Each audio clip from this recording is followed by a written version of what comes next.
Medical apartheid, the dark history of medical experimentation on Black Americans from colonial times to the present. The number of people who have contracted measles in Texas continues to rise in the ongoing outbreak. Today, the Texas Department of State Health Services confirmed that we now have 422 measles cases. They've been identified since late January in the South Plains and Panhandle regions of the state. 42 of the patients have been hospitalized. We have one fatality, a child who died from measles complications. This does make it clear and undeniable that the outbreak can be attributed to a wider acceptance of vaccine hesitancy. All but 4 of these vaccine cases, all the measles cases, have been unvaccinated. So using a combination of patient narratives, historic analysis, and scientific research, Dr. Adam Ratner, a pediatrician and infectious disease specialist, argues that the reawakening of measles is an indication of the decaying trust in science and the underfunded public health infrastructure. Dr. Ratner's new book is Booster Shots, The Urgent Lessons of Measles and the Uncertain Future of Children's Health. And Dr. Ratner, welcome to The Source. Thanks so much. Great to be here. Well, we got a lot to talk about, unfortunately. I want to point out, though, this book was written before this outbreak started here in Texas. Were you just able to view the landscape and see that we have a lot of unvaccinated people? Basically, we had a lot of kindling out there, so it should be no surprise when you get a wildfire. Absolutely. I didn't know what the specifics would be, of course, but I started writing this book in 2019, so before COVID, and at the tail end of a large outbreak that we had here in New York City that was centered in a couple of communities in Brooklyn. And what I realized during that time was that there are lots of metropolitan areas like that. There are lots of areas like this in general in the country where even if the overall vaccination rate at the state level or even the city level is high, you have these pockets of under-vaccination, and that is a recipe for an outbreak like this. We do want to have a community conversation about this measles outbreak, ways to prevent it, what's being done across it federally, locally, statewide. The number is 833-877-8255, 833-TPR-TALK. Dr. Ratner, today, employees at the CDC, many of them are getting notices that their jobs no longer exist. We're seeing 10,000 employees are being told that they no longer have jobs with the U.S. Health and Human Services Department, many of those in the CDC, and of the 10,000 are taking a retirement package. It's going to be like a 20%, 25% reduction of employees at these essential services that we have in the state of across the nation that's impacting the state of Texas. And we're also seeing massive funds, grants being pulled away from states impacting Texas that would be used to confront the measles outbreak in Texas. So what's your reaction to what's happening with these reductions? Yeah, this is an unmitigated disaster. And not only because the folks I know, and I know plenty of folks at CDC and at NIH and FDA and other places that are affected by these HHS cuts are incredible, wonderful people who are public servants and are trying to serve the public health. But just from a purely practical point of view, to contain outbreaks like the one that's going on in Texas now, you need the cooperation of state and local health departments, and the Texas Health Department has done an incredible job of reporting data and of being on the ground. They've requested help from CDC, which is reasonable. This is now a multi-state outbreak. CDC is able to provide guidance and assistance on the ground, and that is all in jeopardy now, not just because we're going to have fewer people from CDC and less funding to CDC, but a sizable amount of funding for state and local health departments comes from federal sources. And I worry about the stability of that, not just the money that was recently clawed back, and that affected Texas. It also affected New York, where I am. And so there are short-term issues, but I think there are long-term issues as well for state and local health departments. So there's a So I'm wondering if we are repeating the mistakes of the 1980s. During the Reagan administration, there were cuts to the CDC, along other programs, and the reduction in the vaccination programs, and the specifically in outreach into low-income urban areas. And in 1989 and 1990, we had a measles outbreak that took 123 lives, including 12 in Texas. Is this just, we're doing that again? It seems like we're doing that again. And that was hard-won wisdom that came from what happened there. I mean, we've had a safe, effective measles vaccine since 1963. And when it first came out, people were talking about eliminating measles from the United States in 2 years, which was aspirational, but never could have happened given the policy challenges and the technical challenges that we didn't even know existed at that time. And it was decades of trying different ways of delivering vaccine, seeing what worked, seeing what didn't, making policy adjustments. And one of the most important lessons we learned came at the transition from the Carter administration to the Reagan administration, where there had been a push during the Carter administration to provide stable federal funding to support, to augment state initiatives for immunization, and to make it so that states didn't have to make difficult choices among the different immunizations that they were putting out there, that they always had funds that were dedicated to getting kids vaccinated. Those were rolled back under Reagan, and what we saw was sadly predictable, which was a drop in vaccination rates, and then this huge multi-city, multi-state outbreak in 89, really through 91. Chicago got hit particularly badly, Houston as well, and there were multiple deaths, mostly in unvaccinated children.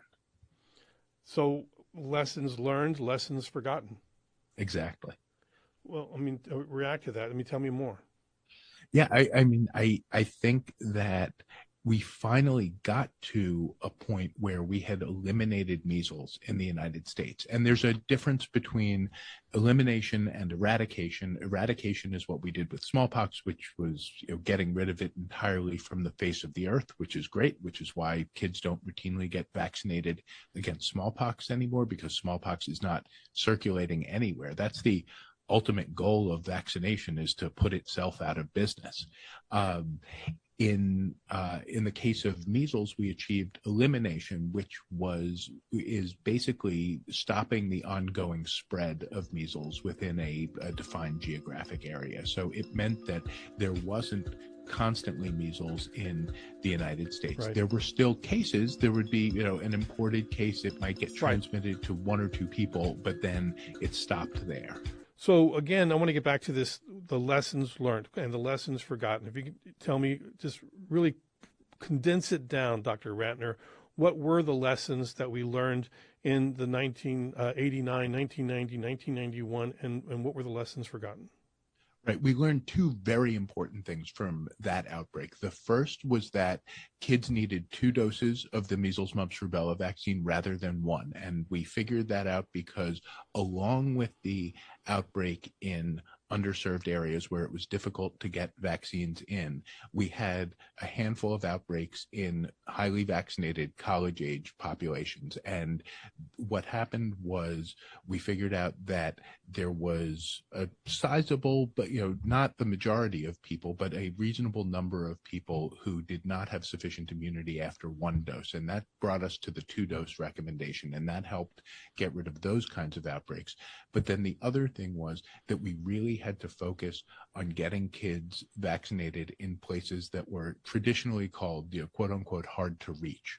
And what that meant was being flexible in terms of things like clinic hours and providing federal funding. This was all sort of the lead up to what eventually became the Vaccines for Children program under the Clinton administration, that provided stable funding from the federal government that made sure that no kid couldn't get vaccinated because of inability to pay.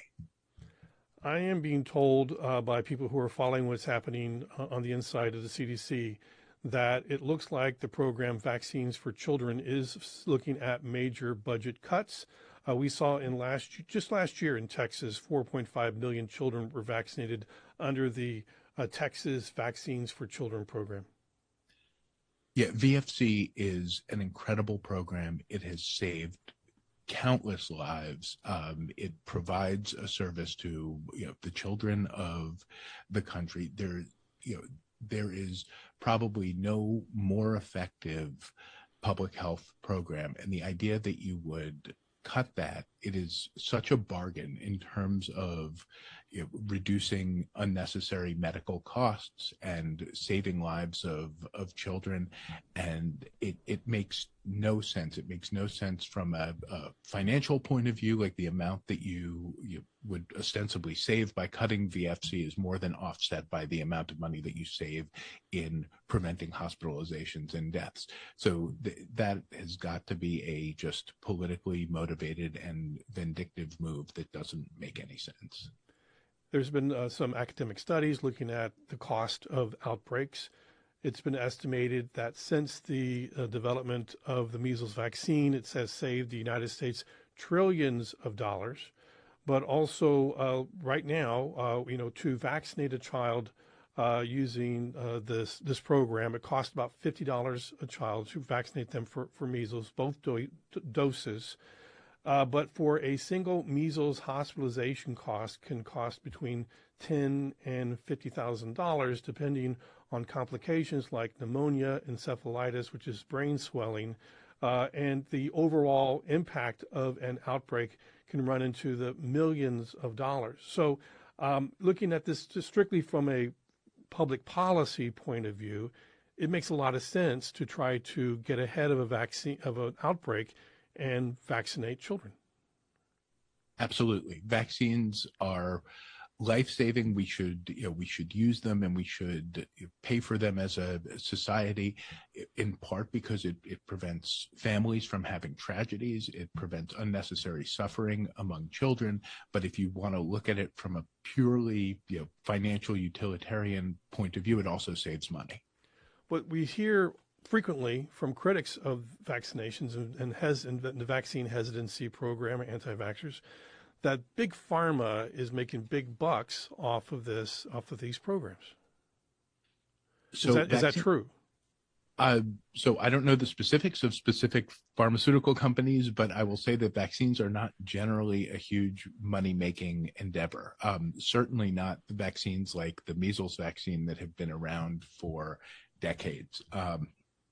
I think that pediatricians do their best to try to break even when they give vaccines. In some cases, that is a money-losing proposition for pediatricians, but it is part of our core purpose to provide prevention against these kinds of diseases. So I certainly don't know a pediatrician who is vaccinating for the money. That doesn't make any sense. Well, if someone was interested in a profit motive, to make as much money off of the public over their disease, wouldn't it make more sense to end vaccinations, because you make more money when you rack up those hospital bills?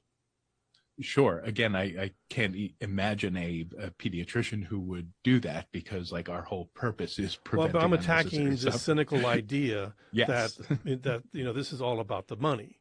So if it's all about the money, they would be like, well, let's get rid of these vaccines, because I can really, that's where the money's at.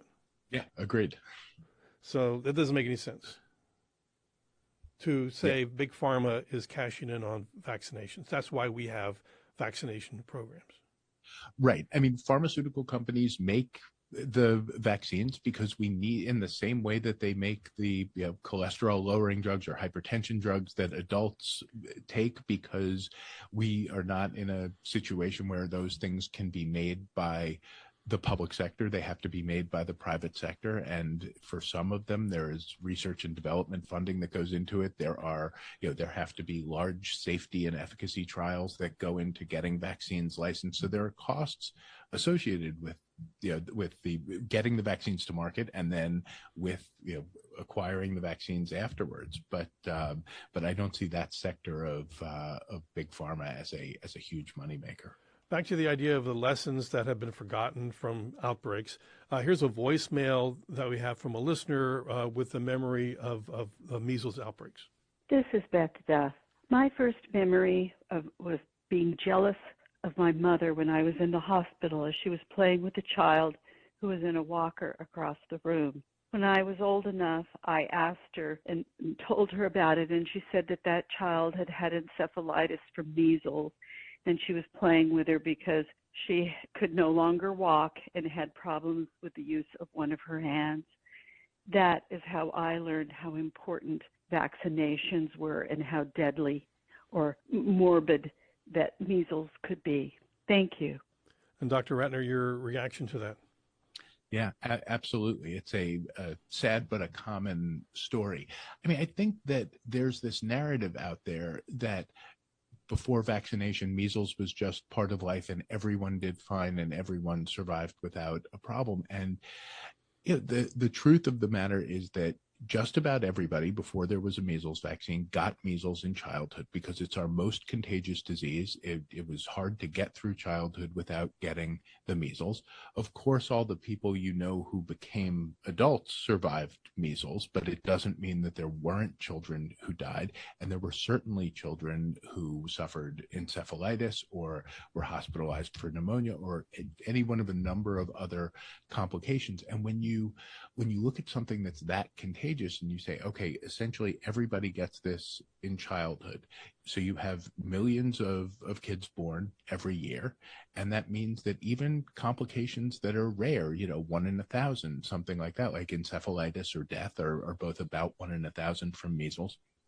Those become more common and you end up seeing hundreds or thousands of these rare complications. And each of those is a very real child. Let's go to Olga on the phones. And Olga, you're on the air. Yes. I just wanted to say that I was a school nurse, and I started back in 2013. And I noticed that there was a trend of children coming in because during the beginning of the school year, they have to get vaccinated. And a lot of them had religious exception, and then some of them, very, very few had allergic reactions. So as each year went by, I finally retired at 2020. There was a huge increase of unvaccinated children, and I was just appalled. All right, Olga, 1 year. Yeah, Olga, I can let you go because we're short on time here, but thank you for that important call. Dr. Ratner, your reaction? Yeah, we are seeing that not just in Texas, but across the country. I think that exemptions have grown in frequency in a lot of places. Some states have pushed back against that. There was a law in California and one in New York that got rid of all non-medical exemptions. You have to have the ability for a child who has a severe allergic reaction to a vaccine for that child not to be mandated to get the vaccine. But in a lot of states, there have been, a restriction of non-medical exemptions, and that works pretty well. The issue that we have now is that there are bills in numerous states. Idaho is one that's probably furthest along to try to get rid of school mandates or vaccine mandates overall. And that would be a disaster. I mean, that's one of the other lessons learned, lessons forgotten. One of the major lessons that we learned with measles was that because you need such a high percentage of the population vaccinated against measles to prevent outbreaks, you cannot get to that point. You can't get to that level of vaccination without school mandates. And we do have efforts in Texas organized by the Political Action Committee, Texans for Vaccine Choice. That is their agenda to eliminate all vaccine mandates in Texas, and that would include polio and other terrible diseases that could come roaring back. I left my heart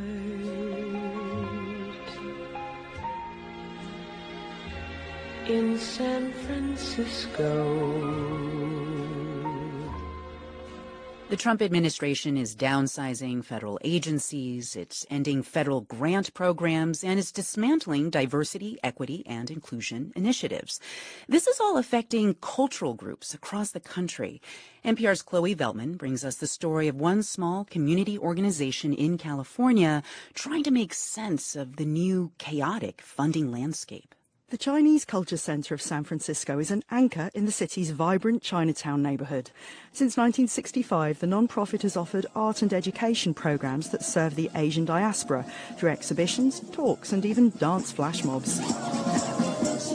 Jenny Lung is the centre's executive director. She says up to 30% of her organization's funding each year comes from federal sources. We were extremely proud to be funded by the National Endowment for the Arts, the National Endowment for the Humanities, and the Institute of Museum Library Services. But now Lung says she feels let down by all three agencies, creating a lot of different chaos. The National Endowment for the Humanities cancelled a grant last week worth over $115,000. It just said the project wasn't aligned with the priorities and that it was terminated. More than 1,000 such grants were cancelled in all 50 states. Lung says the funding was meant to document the neighbourhood's rich history and culture. Cantonese-speaking photographer David Huang was part of the project. He says he's beyond disappointed to hear about the grant being cut. That's not the only funding challenge facing the centre. Executive Director Jenny Lung says her team applies annually for National Endowment for the Arts grants, but they haven't this year because of the Trump administration's executive orders targeting diversity, equity and inclusion programs. There's all this fear of what illegal DEI means and trying to sort that out. Lung says the centre is also waiting for a final grant payout from the Institute of Museum and Library Services, reimbursing leadership training for culture workers. In March, the Trump administration put all of the agency's staff on leave and is not currently administering any grants. Documents shared with NPR shows the Chinese Culture Center is still owed nearly $30,000. Lung says she's submitted multiple payment requests. Haven't been getting a response. Lung says she's looking for ways to recoup the losses. San Francisco District 3 Supervisor Danny Sade oversees Chinatown. He says he wants to help. As a lawmaker in San Francisco, I want to make sure that our organizations, especially organizations that I represent, get the money that they've been promised. NPR reached out to the National Endowment for the Arts, the National Endowment for the Humanities and the Institute of Museum and Library Services for comment, but received no responses. Chloe Veltman, NPR News. A terrible thing to waste. Environmental Racism and Its Assault on the American Mind. Written by Harriet A. Washington. The U.S. Army Corps of Engineers is planning to replace a 100-year-old canal lock that connects the Mississippi River to the Industrial Canal in the Lower Ninth Ward. Also in the works is a plan to build a $30 million grain terminal in Holy Cross. This is concerning to residents who say these projects could lead to flooding and pollution, as well as other issues. Here to tell us more about these controversial plans and how the community is fighting back is Sam Bowler, one of the organizers of the Canal Will Kill NOLA. Thanks for being here. Thanks for having me. Sam, can you start just by telling us about the plan to replace the canal lock? What exactly does a canal lock do, and what is the argument for replacing it? Sure. So to start, a canal lock, it was built in the 1920s, and it connects Lake Pontchartrain to the Mississippi River. And what the lock system does is it equalizes the water between those two bodies of water so that canals can travel between them. It was a big bet in the 1920s. The Port of New Orleans wanted to make New Orleans sort of this industrial port. And so they built this canal thinking that it would be more efficient to transport barges and materials. Unfortunately, we've seen what it's done during Hurricane Betsy. This canal flooded, and then we know what happened during Hurricane Katrina. The levee walls in this canal broke and flooded and killed thousands of people. So what the intention of this project was to provide some economic impact to New Orleans. What it's actually done is devastated the city multiple times. And what we're fighting is that they're trying to replace the lock system to keep using it. And we're saying we've learned enough lessons already this project should be moved out of an urban environment. Gotcha. Well, I'm sure that there are many members of this community who remember Hurricane Katrina. So what are they saying, the people you're talking with? What are their main concerns? I think the main concern is that people have been forced to rebuild multiple times in the lower ninth. Like I said, during Hurricane Betsy, during Katrina, and the lower ninth is starting to show signs of real life and revitalization because of the efforts of lots and lots of people choosing to live there and build homes there and build businesses there. And the risk that this project poses to all of those people is tremendous. And so people are tired of being sort of subject to this risk. And we're finally saying, no, we don't want this. This needs to be reconsidered and moved out of the city. So I think people are they're tired, they're frustrated, they feel kind of disillusioned because we have a hard time getting answers on what's the impact of this project going to be, despite us living, 50 feet away from it in some instances for some people. So it's just been really hard to get information.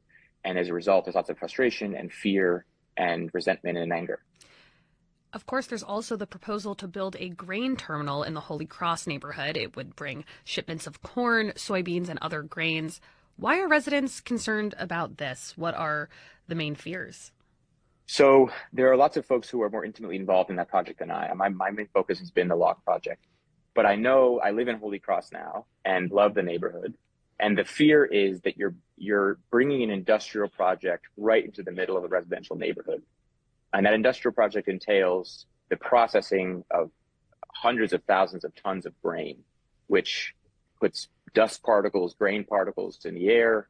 There's construction noise, there's train noise.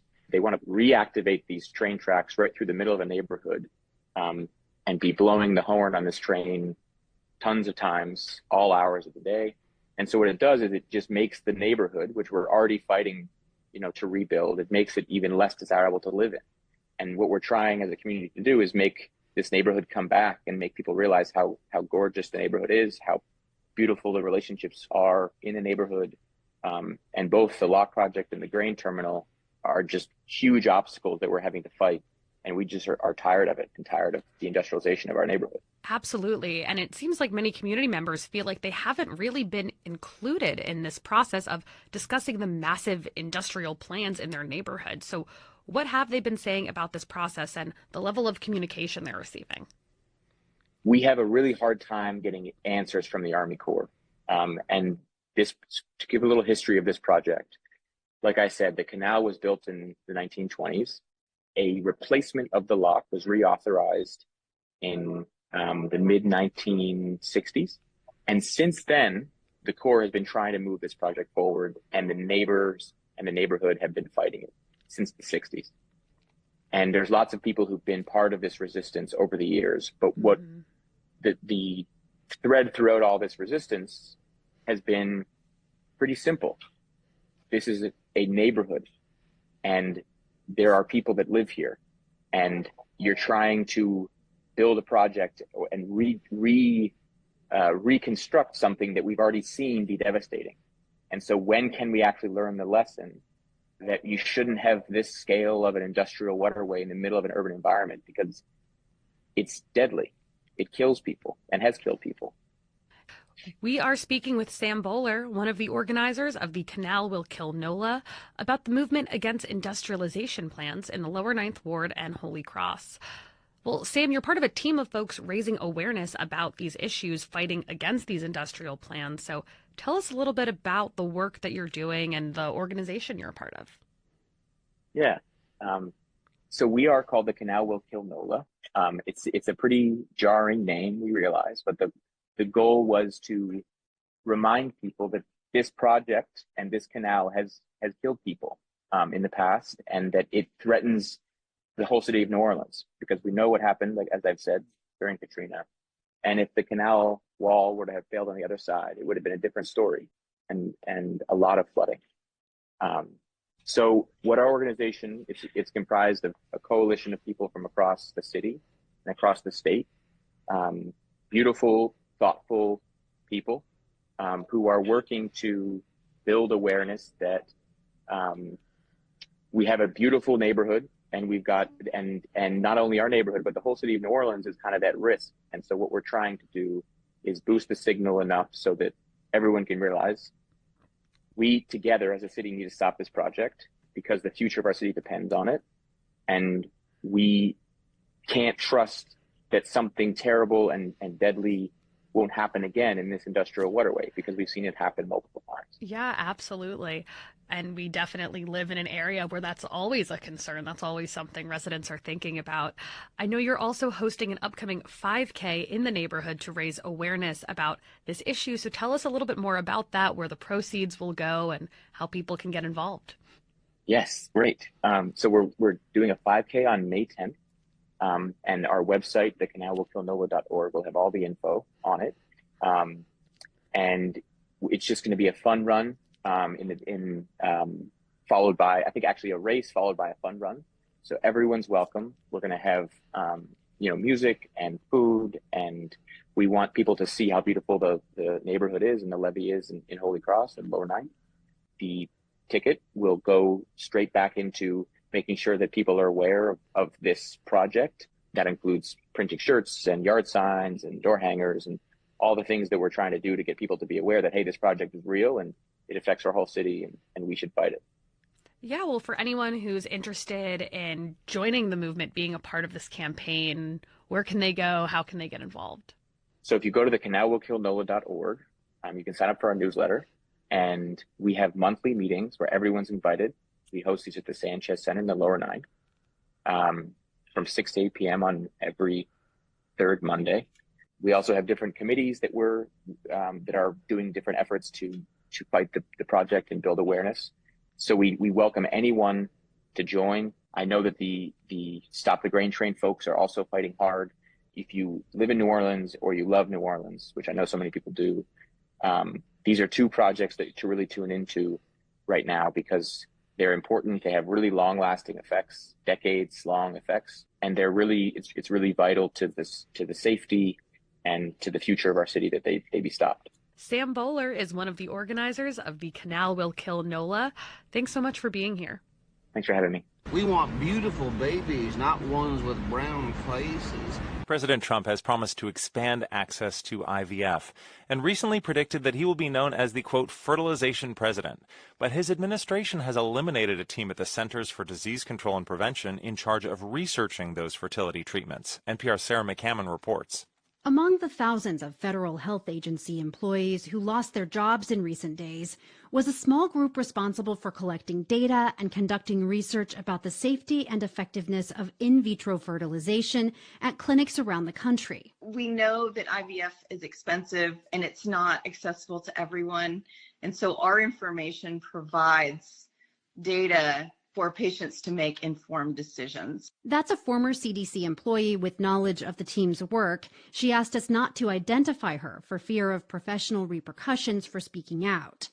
In documents reviewed by NPR, employees were notified last week that their positions were being eliminated as part of a larger reorganization at the Department of Health and Human Services. So I think patients will lose out on having the information they need to make choices that are good for their families. According to that former CDC employee and another source with knowledge of the layoffs, the cuts affected a 6-member team based in Atlanta that included experts in epidemiology, statistics, and public health.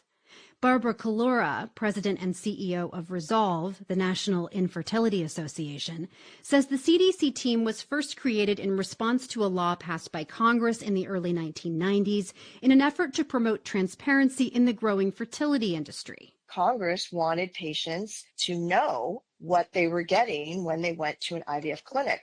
Were the results what the clinic said they were? Well, let's look at the data on the CDC website and verify it. Kalura says over the years that data has been used to spot problems and improve health outcomes for both mothers and babies.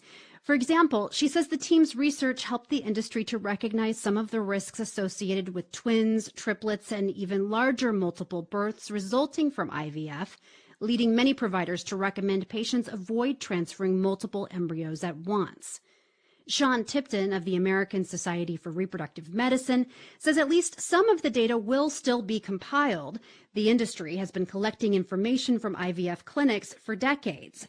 But Tipton says the CDC researchers were able to take that information much farther and present it in a way that both doctors and patients could use. In order to really make use of it, you have to have people who understand both the medicine behind it and the epidemiology behind it in order to translate that data into meaningful changes that clinicians can bring to their patients. Tipton says the impact of this recent round of cuts at HHS goes well beyond the team at CDC and could have far-reaching implications. It certainly looks to me like if you had the misfortune of having women's or reproductive or sexual health anywhere in the name of your department or your title, you were particularly in danger from these cuts. The dismantling of the CDC team could also run afoul of the federal law that led to its creation, says Senator Ron Wyden, a Democrat from Oregon who sponsored the 1992 legislation. Collection of the data under the law that I wrote is congressionally mandated, and without staff, you're not going to be able to fulfill the mandate. Wyden says he struggles to understand why the administration would make these cuts at a time when Trump says he wants to expand access to IVF. For somebody to say that they want to be the fertilization president and then basically do everything they can to gut the office that was set up in order to do that essential work is absurd. Officials with the Department of Health and Human Services, which oversees the CDC, have not responded to repeated requests for comment. Sarah McCammon, NPR News. Hitler had the supreme fascist state. And what was he worried about in Europe and in Germany? He was worried about white genetic annihilation. Billionaire Elon Musk told Fox News recently that falling birth rates keep him up at night. It's a drum he's been beating for years. The birth rate is very low in almost every country. And it's something, unless that changes, civilization will disappear. Musk is one of the world's most visible beacons of this anxiety. Vice President J.D. Vance also talks about wanting to increase birth rates in the U.S. And it's not just them. There are discussions across the political spectrum about birth rate decline and what it means for the economy. One response to this decline is a cause that's been taken up by the right, and it has a name: pronatalism. Many of its advocates met up recently in Austin, Texas at NatalCon. NPR's Lisa Hagen was there. Simone Collins, in her thick-rimmed, round glasses, is one of the more visible faces of pronatalism, on purpose. My whole entire Etsy get-up right now, it's intentionally cringe. She's here at NatalCon in her signature look, which she describes as techno-Puritan. There should obviously be more cybernetics in my outfit, but we are combining chunky hipster glasses and a lot of modern equipment with a bonnet and linen clothing. Think Thanksgiving pilgrim in a school play with a baby strapped to her back. You'll get to do that soon. That's 1-year-old Industry Americus. Indy's 3 older siblings are home with neighbors in Pennsylvania. Simone and her husband Malcolm are expecting a 5th child this year, and she's said that she's willing to die in childbirth to have as many kids as possible. I would rather not do that, but historically, women died in childbirth at roughly similar rates to the rates at which men died protecting their land or country. The Collinses have made themselves available for profiles in pretty much every major news outlet you can think of. The number one goal we have is to make everyone universally aware of demographic collapse as a catastrophic issue. Our big focus is primarily on just signaling that this is a culture that values family and kids, and secondarily taking a regulatory foot off the neck of parents. Simone and her husband are big fans of Elon Musk. He's famous, he's got 13 kids, and he also tends to talk about falling birth rates in catastrophic terms. Nothing seems to be turning that around. Humanity is dying. That's him on Fox News recently. Musk and the Collinses are seen as members of the tech camp of pronatalist advocacy. Venture capitalism, technology like IVF and AI are key parts of their recipe for maximizing human potential via more babies. The Collinses are also very interested in genetic engineering. Another pronatalist camp includes the more religiously motivated and believers in strict gender norms. It's referred to as the trads, as in traditional. And generally, women should not have careers. They should be socially stigmatized if they have careers. That's Charles Haywood at the first NatalCon a couple years ago. This year, he's behind the scenes as a sponsor. He made his money as a shampoo magnate. Haywood blames birth rate declines on feminism and the overturning of what he sees as natural hierarchies of gender and race. The Civil Rights Act of 1964 and its progeny are probably the single most destructive set of laws in American history, and all should be wiped forever from the history of this nation. So it may seem like a challenge to square a Charles Haywood with a Simone Collins. She's an entrepreneurial woman with a master's degree from Cambridge. But they share a commitment to spaces like NatalCon because they both believe modern culture has stopped prioritizing nuclear families and having kids, which is not really how most demographers describe what's happening. Catherine Benjamin Guzzo is a University of North Carolina sociologist who runs the Carolina Population Center. The United States has low fertility right now.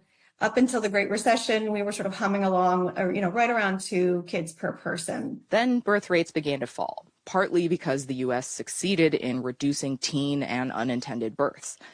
America was actually a couple decades late to the declining fertility trend. It's something that's been happening at different rates all over the world. And this is true in, Italy, and it's true in Japan, and it's true in many countries in sub-Saharan Africa. India has a below replacement fertility rate in some parts. The theories about why this is happening are pretty complicated. But there's also another trend emerging. We're used to thinking of richer, more educated people having fewer children than the poor and working class. Recent research shows that tendency has actually started to reverse in many countries, including the U.S. Guzzo says surveys show most people want kids. But nowadays, in this very competitive world, they have a vision of what being a good parent means. A stable home, income, a partner, hope about the future. People are not being irrational and selfish when they're deciding not to have children. People are making a series of decisions to not have a child now, maybe in the future. And then that keeps happening because we aren't giving people the societal supports to meet their visions of having a good parent. For her, that should include things like more government funding for healthcare, affordable housing, schools, childcare, addressing climate change. But many pronatalists, including NatalCon's organizer Kevin Dolan, see their biggest allies as the folks in the White House right now. Here's Dolan speaking at the conference over lunch. But the topic of demographic decline clearly matters to Elon Musk, J.D. Vance, and many others in the Trump administration, which means that the great ideas developed here can get a hearing that would not have been possible last year. Dolan left his data science job in 2021 after his anonymous Twitter account was exposed. Among other things, he'd used it to promote the racist notion that white men are superior to other races and women. After getting doxxed, Dolan continued sharing his thoughts about how society should be ordered on his podcast. We're expected to lie about the existence of these hierarchies all of the time. And if our goal is to rehabilitate hierarchies of nature, then the best place to start is the most fundamental natural hierarchies, which are found in the family.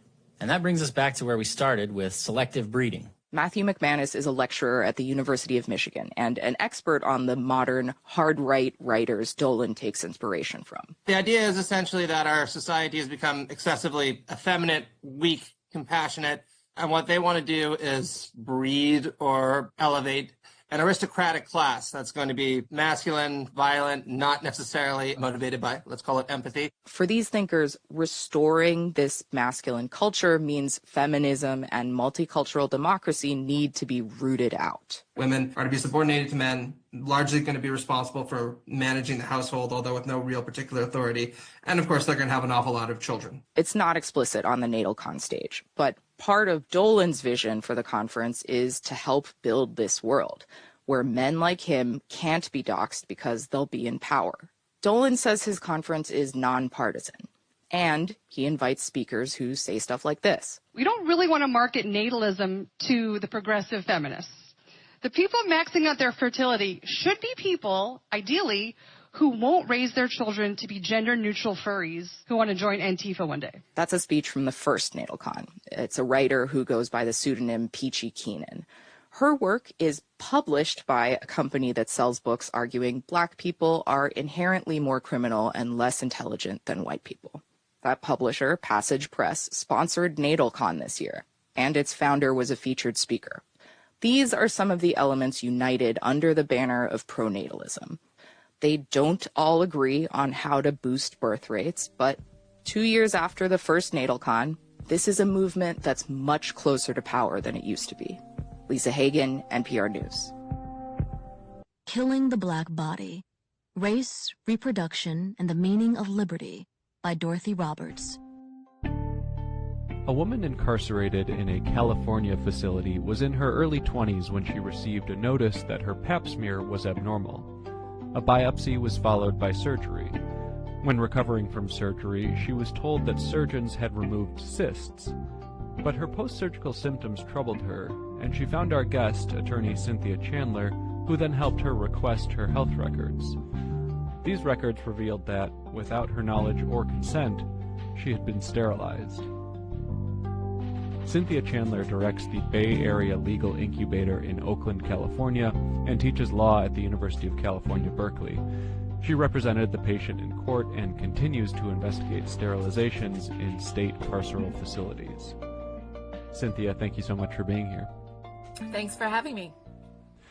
Voluntariness in health decision-making is foundational to patients' autonomy, and it's a cornerstone of any clinical encounter in which a patient has decision-making capacity. Restrictions to physical and decisional liberty in carceral environments should prompt us to wonder whether and when voluntary consent or refusal is even possible in these settings. People who are incarcerated are legally considered wards of the state, so they are expected to obey carceral authority figures, and that includes clinicians. Which criteria and practices are used to determine whether and when informed consent or refusal is given by patients incarcerated in prisons or detention facilities in California? So what's funny to me about that question is this assumption underlying it that consent is actually relevant in the prison setting. Much of my work is focused on reproductive rights in prison and reproductive justice in prison. And if we look back to reproductive care in the medical profession, its foundation was built on the forced exploitation and forced surgery upon Black slaves. And I mean, the history of gynecology is a history of using an abusive, coercive institution to build the framework of that entire field of medicine. And we have an expansion of that into, I think, the prison setting. And really, informed consent cannot ever truly, purely take place in a carceral setting where every decision people make is controlled by threat of force. And where people can be disciplined for failing to obey staff orders, including failing to obey medical staff's orders. And that means that people's liberty is potentially impacted. They're going to do more time potentially if they refuse something that a medical provider wants them to do.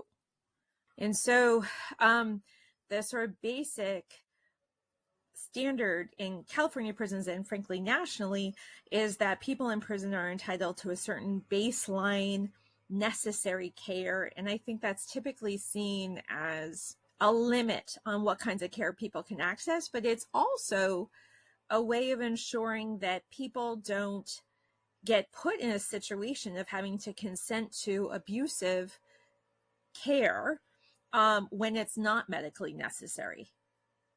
So it's actually oddly protective too. And the ways that we see that come up is around medical experimentation in the prison setting. You know, we have a long history of abusing people in prison for medical experimentation, and that's been capped. We're not allowed to do that anymore. And yet there are times when people might want access to that. Certainly, I did work in the 90s with people with HIV and hepatitis C in prison when the only treatment available at that time was still experimental. And that was being denied to people in prison because we couldn't experiment on people in prison, right? We're always making sort of a cost-benefit analysis around informed consent in the prison setting, looking at how we can maximize the life-saving options available to people while reducing the level of coercion that affects them on a daily basis. And that's if it's done purely and ideally. Mm-hmm, mm-hmm. You mentioned that the limit of necessary care can be protective against potentially inappropriate care. Yeah. How and by whom are the boundaries of necessary care defined? In California and in most states, the baseline necessary care is determined through medical panels that are set up, and there's usually a mechanism, and there certainly is in California, and there is in most states as well as the federal correctional system, a mechanism to evaluate on a procedure by procedure level with each patient whether or not a procedure is necessary, and then therefore whether or not it should be paid for. The thing that was so shocking to me around the sterilization abuse was that the Department of Corrections created a gender responsive commission to increase the level of therapeutic programming available to people in the women's prisons. And one of the first things that they did was to recommend the expansion of necessary care to include sterilization. The reasoning was that it was cost effective, that it would reduce the numbers of children reliant on foster care and state benefits. And that is a deeply disturbing eugenic prospect. Also, I want to be clear, it was completely illegal under both California state law as well as federal law to even imagine that program. Mm-hmm. And the accountability for the abuses of these systems required legislative responses, as you just mentioned. How did legislation help, and how could it be scaled as a model for responding to these state-sanctioned health abuses in U.S. Immigrations and Custom Enforcement ICE facilities or other federal carceral facilities? I mean, this issue of how can we scale, the lessons learned from California in reducing coerced sterilization is interesting, because actually we already have federal law that was created in 1979 that makes it illegal for any entity that receives federal dollars, which is most prisons and jails, to sterilize people in total institutions, which includes things like jails, prisons, and ICE detention centers, for the purpose of birth control. And so that was an enormously important early victory of the civil rights and women's rights movements in collaboration. They won this victory against eugenics. And what we did in California first, when we unearthed this modern eugenic program that started and really escalated sterilizations around 2006, they went from being just a trickle of them per year to many in one day. What the first thing we did was a sunshine statute that made it clear to all people practicing medicine in California's prisons, as well as to the Department of Corrections itself, that sterilization for the purpose of birth control inside a total institution such as a prison or jail is illegal and will not be tolerated. It also created a data requirement where the state has to actually keep track of sterilizations and disaggregate that data by the reason that the sterilization was done, as well as by race and gender and age of the person sterilized. And that data has to be provided on a public-facing website for the state so that we can track potential abuses happening moving forward. And it also required that the state offer second opinions to people who are being offered sterilization for therapeutic reasons that are not for the purpose of birth control, so that they can have a second opinion that is not just a paper review, but an actual consult with a doctor who is contracted but not one of the regular prison staff doctors, to provide a second consult to try to ensure that patients have the most information possible about their options, and why the sterilization might be necessary, what other options are available, for example. So that was round one. I think that that's easily replicable in states across the country. The second phase that we did was a reparations program, which I think is warranted in states where we know that forced and coerced sterilization is occurring still. And But I also think we've learned a lot from that implementation of that program, where we would make it even better if we were going to scale it out.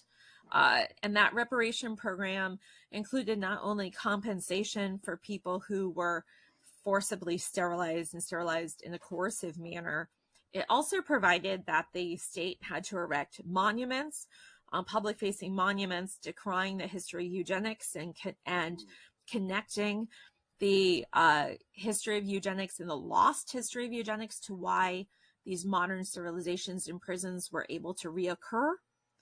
And they also required that the state legislature issue a formal apology. So what we tried to do, and finally, I should say, it also required that the state notify people who were sterilized in the prison setting after 1979 and actually notify them to let them know that they were sterilized. Because we found multiple instances where people were sterilized during abdominal surgeries where they had no knowledge that they were sterilized whatsoever. So they had to be notified as well as then informed about the reparation program. We designed it to stop the violence. We felt that if people didn't even know they had been sterilized, there was a way that the state violence and the harm of it was perpetuated, but also provide reparation and an opportunity of atonement for the state to actually take action to atone for its harms. Mm-hmm. You mentioned in passing that you had learned lessons of how to potentially improve the implementation of these programs. What were those lessons? Sure. I think that there are inherently problems to allowing state agencies that perpetrated modern day human rights abuses. And there are problems with allowing those perpetrator agencies in managing a reparations program. I would have made a provision where there was sort of a community oversight board that actually had authority to govern the process, kind of like how police oversight boards are cropping up in communities across the United States, where they actually have power to fire people or discipline people in law enforcement.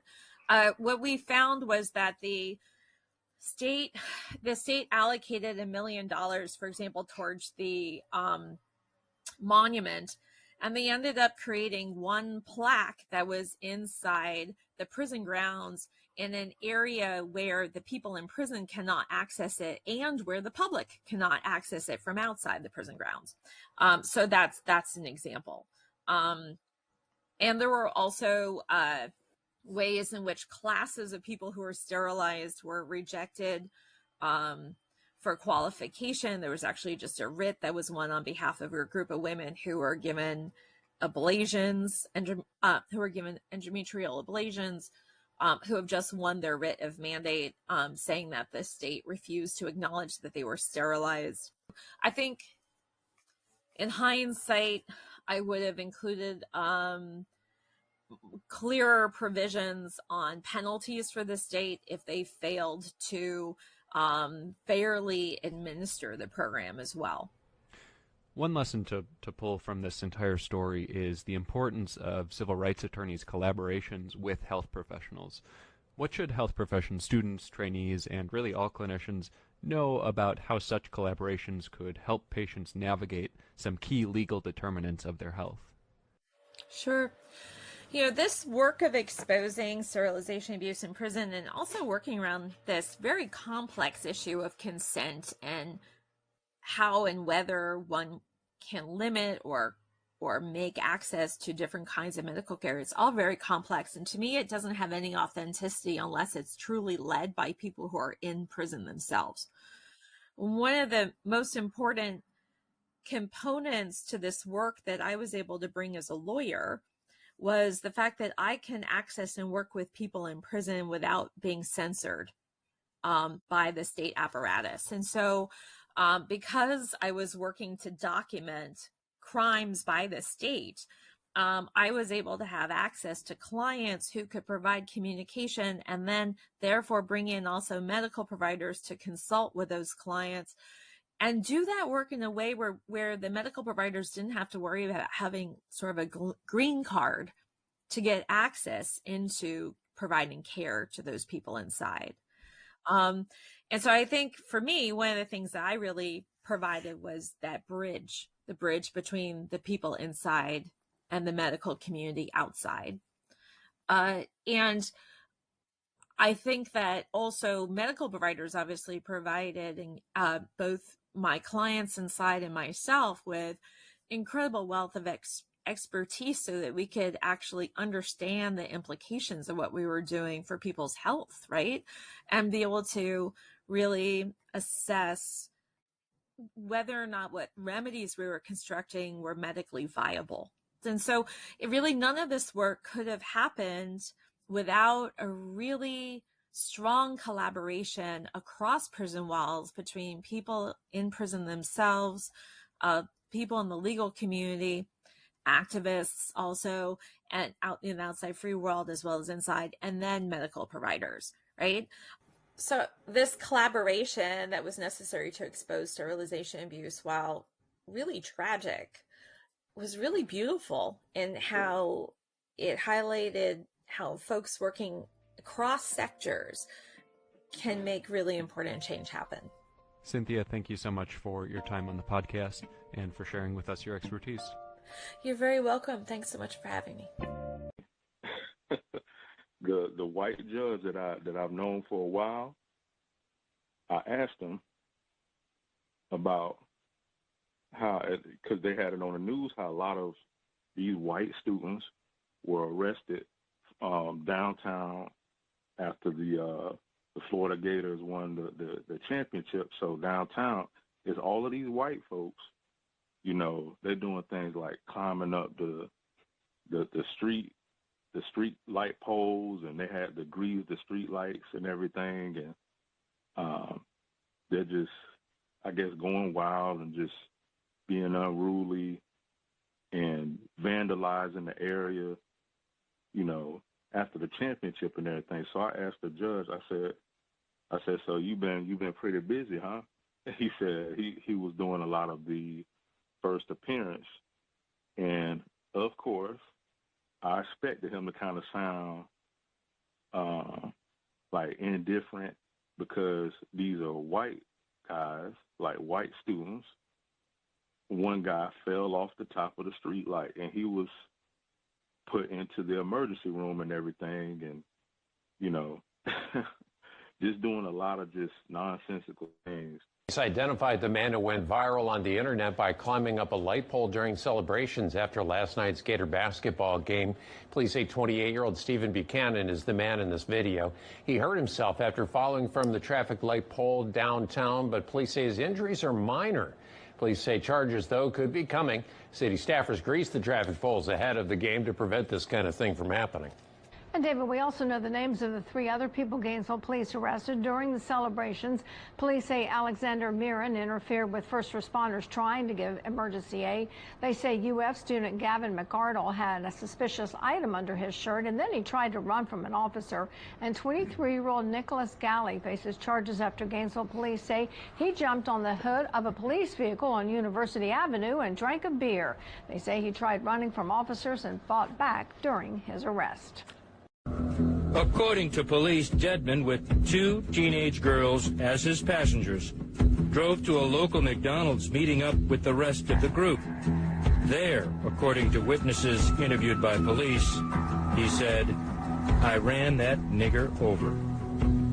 The parents of 12-year-old Arsema Baraku are speaking out through a veil of grief. Her friends, the heart is broken. Every time they see me, they run to me and give me a hug, as if they're hugging her. They came to the United States from Ethiopia, spoke to us through a translator, a role their young daughter often played. We are in the dark. We're demanding answers. In fact, sometimes it feels as if we're waiting for her to come home, because we do not have a proper closure, no answer from authorities. On March 6, Baraku was outside Washington Middle School with friends when police say an unattended SUV rolled towards her, hit her, and killed her. Right now, the driver who left the car is not facing charges. Seattle police responded and are investigating, but but her parents want answers. We want justice for our daughter. Someone must take responsibility for taking our daughter's life. We dropped our daughter off at school expecting to see her again, never imagined it would be the last time. 1 month after their daughter's death, they marched to the spot where she died. They say their strength comes from the community, which through a fundraiser organized by the district has raised nearly $58,000. 100% more than we can expect it. They stood by us and they're still with us. Supported and grieving, but say until they know who's responsible for their daughter's death, they say they'll have no closure. The district says that they have communicated with the family, say they understand their unimaginable grief, and say they understand why they still have questions. And a quick update to the investigation. The Seattle Police Department says it's still ongoing, but they're expecting it to conclude soon. In Seattle, Sebastian Robertson, King 5 News. Let me say something that gets to the very crux of the matter, and this may be offensive for some to hear who are not on the side that we're on. White people, we have been the problem for 400 years. Say that again. Let me say it one more time for those of you who didn't hear me. White people, we have been the problem for 400 years. One community in New Jersey shocked by a message of hate spray painted on a street in their neighborhood. Police are investigating it as a possible bias incident. Christine Sloan covers New Jersey and has this story from Hillside. As you can see, this is the lettering of the N-word, that they spray painted.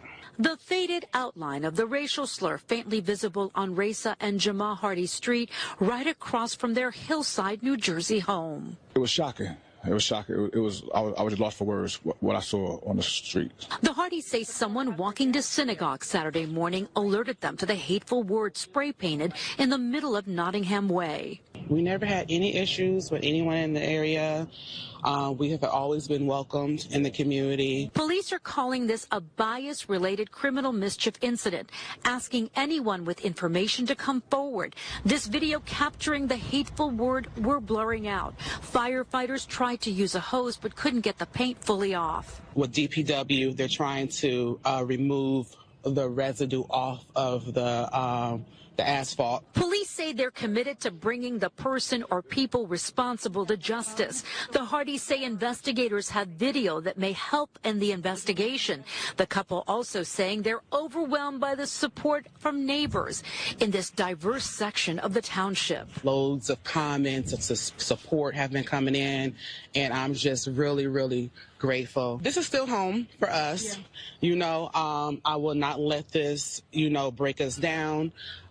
It's just a shame that we're here in 2025 still dealing with this. The Hardys say police have one piece of evidence, the spray can abandoned around the corner in bushes.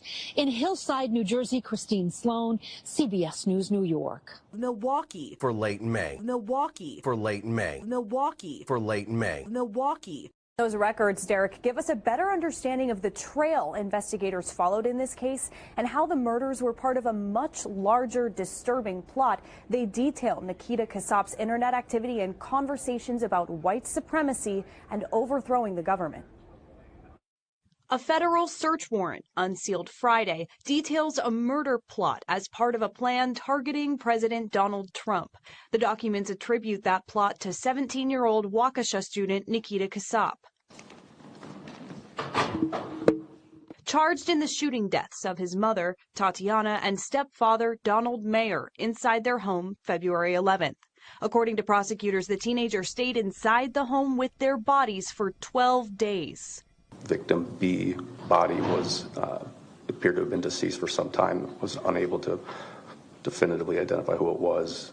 Police arrested Casap in Kansas weeks later, finding him with his stepfather's car, gun, and $14,000. The motive for the murders, according to the federal warrant, was to use that money to fund a plan calling for the president's assassination, to, quote, foment a political revolution in the United States, and save the white race. According to the records, Casap shared an affinity for the neo-Nazi group, the Order of Nine Angles. And they also reference a 3-page manifesto quoted as saying, "As to why, specifically Trump, I think it's obvious. By getting rid of the president and perhaps the vice president, that is guaranteed to bring some chaos." The records show Casap on the platforms TikTok and Telegram discussed buying a drone to use in an attack. And investigators say he told a classmate, quote, "When they saw 10 consecutive attacks in the news, it would have been him." And investigators also say Casap paid for, at least in part, a drone and explosives to be used as a weapon of mass destruction to commit an attack. And Emily, those documents say Casap shared some of his ideology and murderous plot with classmates. Any indication those classmates came forward to police? Not according to these documents. As for his future plans, though, investigators say Casap discussed moving to Ukraine, asking whether he could live a normal life even after his crimes were discovered. Derek?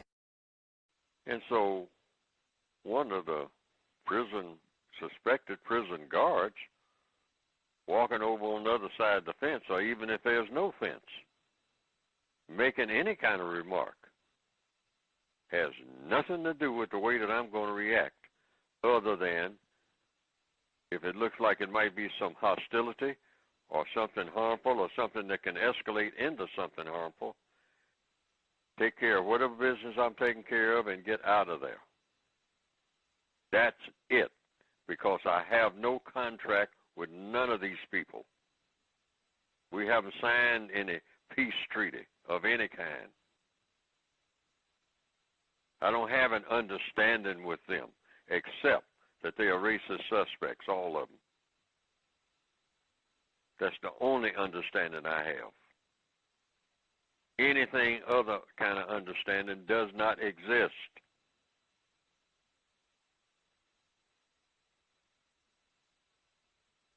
So when racist suspects act like racist suspects, that's what I suspect and expect them to do. Because I do not have a contract with them otherwise.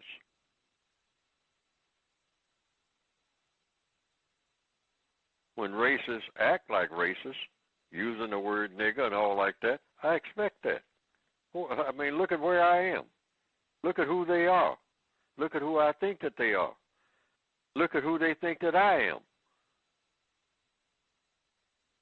I mean, we seem to forget that. And that gives us always a lot of problems that we can't solve. Because we forget that. When I'm called a nigger by 4 or 5 people just out of nowhere, that's exactly what I think that they're going to do. It's not like I'm walking around thinking that they're not going to do that. That's exactly what I think they're going to do. And even worse.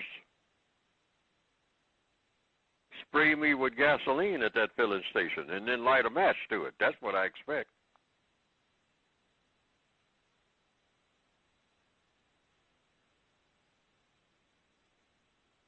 And if I don't expect that, I'm not aware of the world that I'm living in. The death of a 17-year-old student athlete in Frisco has led to a lot of rumors and division on social media. The incident happened Wednesday at a UIL track meet. Police say Austin Metcalf from Memorial High School was stabbed and killed by Karmelo Anthony from Centennial High. My son is not here anymore, and I don't understand it. While the Metcalf family grieves Austin's loss, Karmelo's family faces a challenge of their own. Their personal address has been exposed.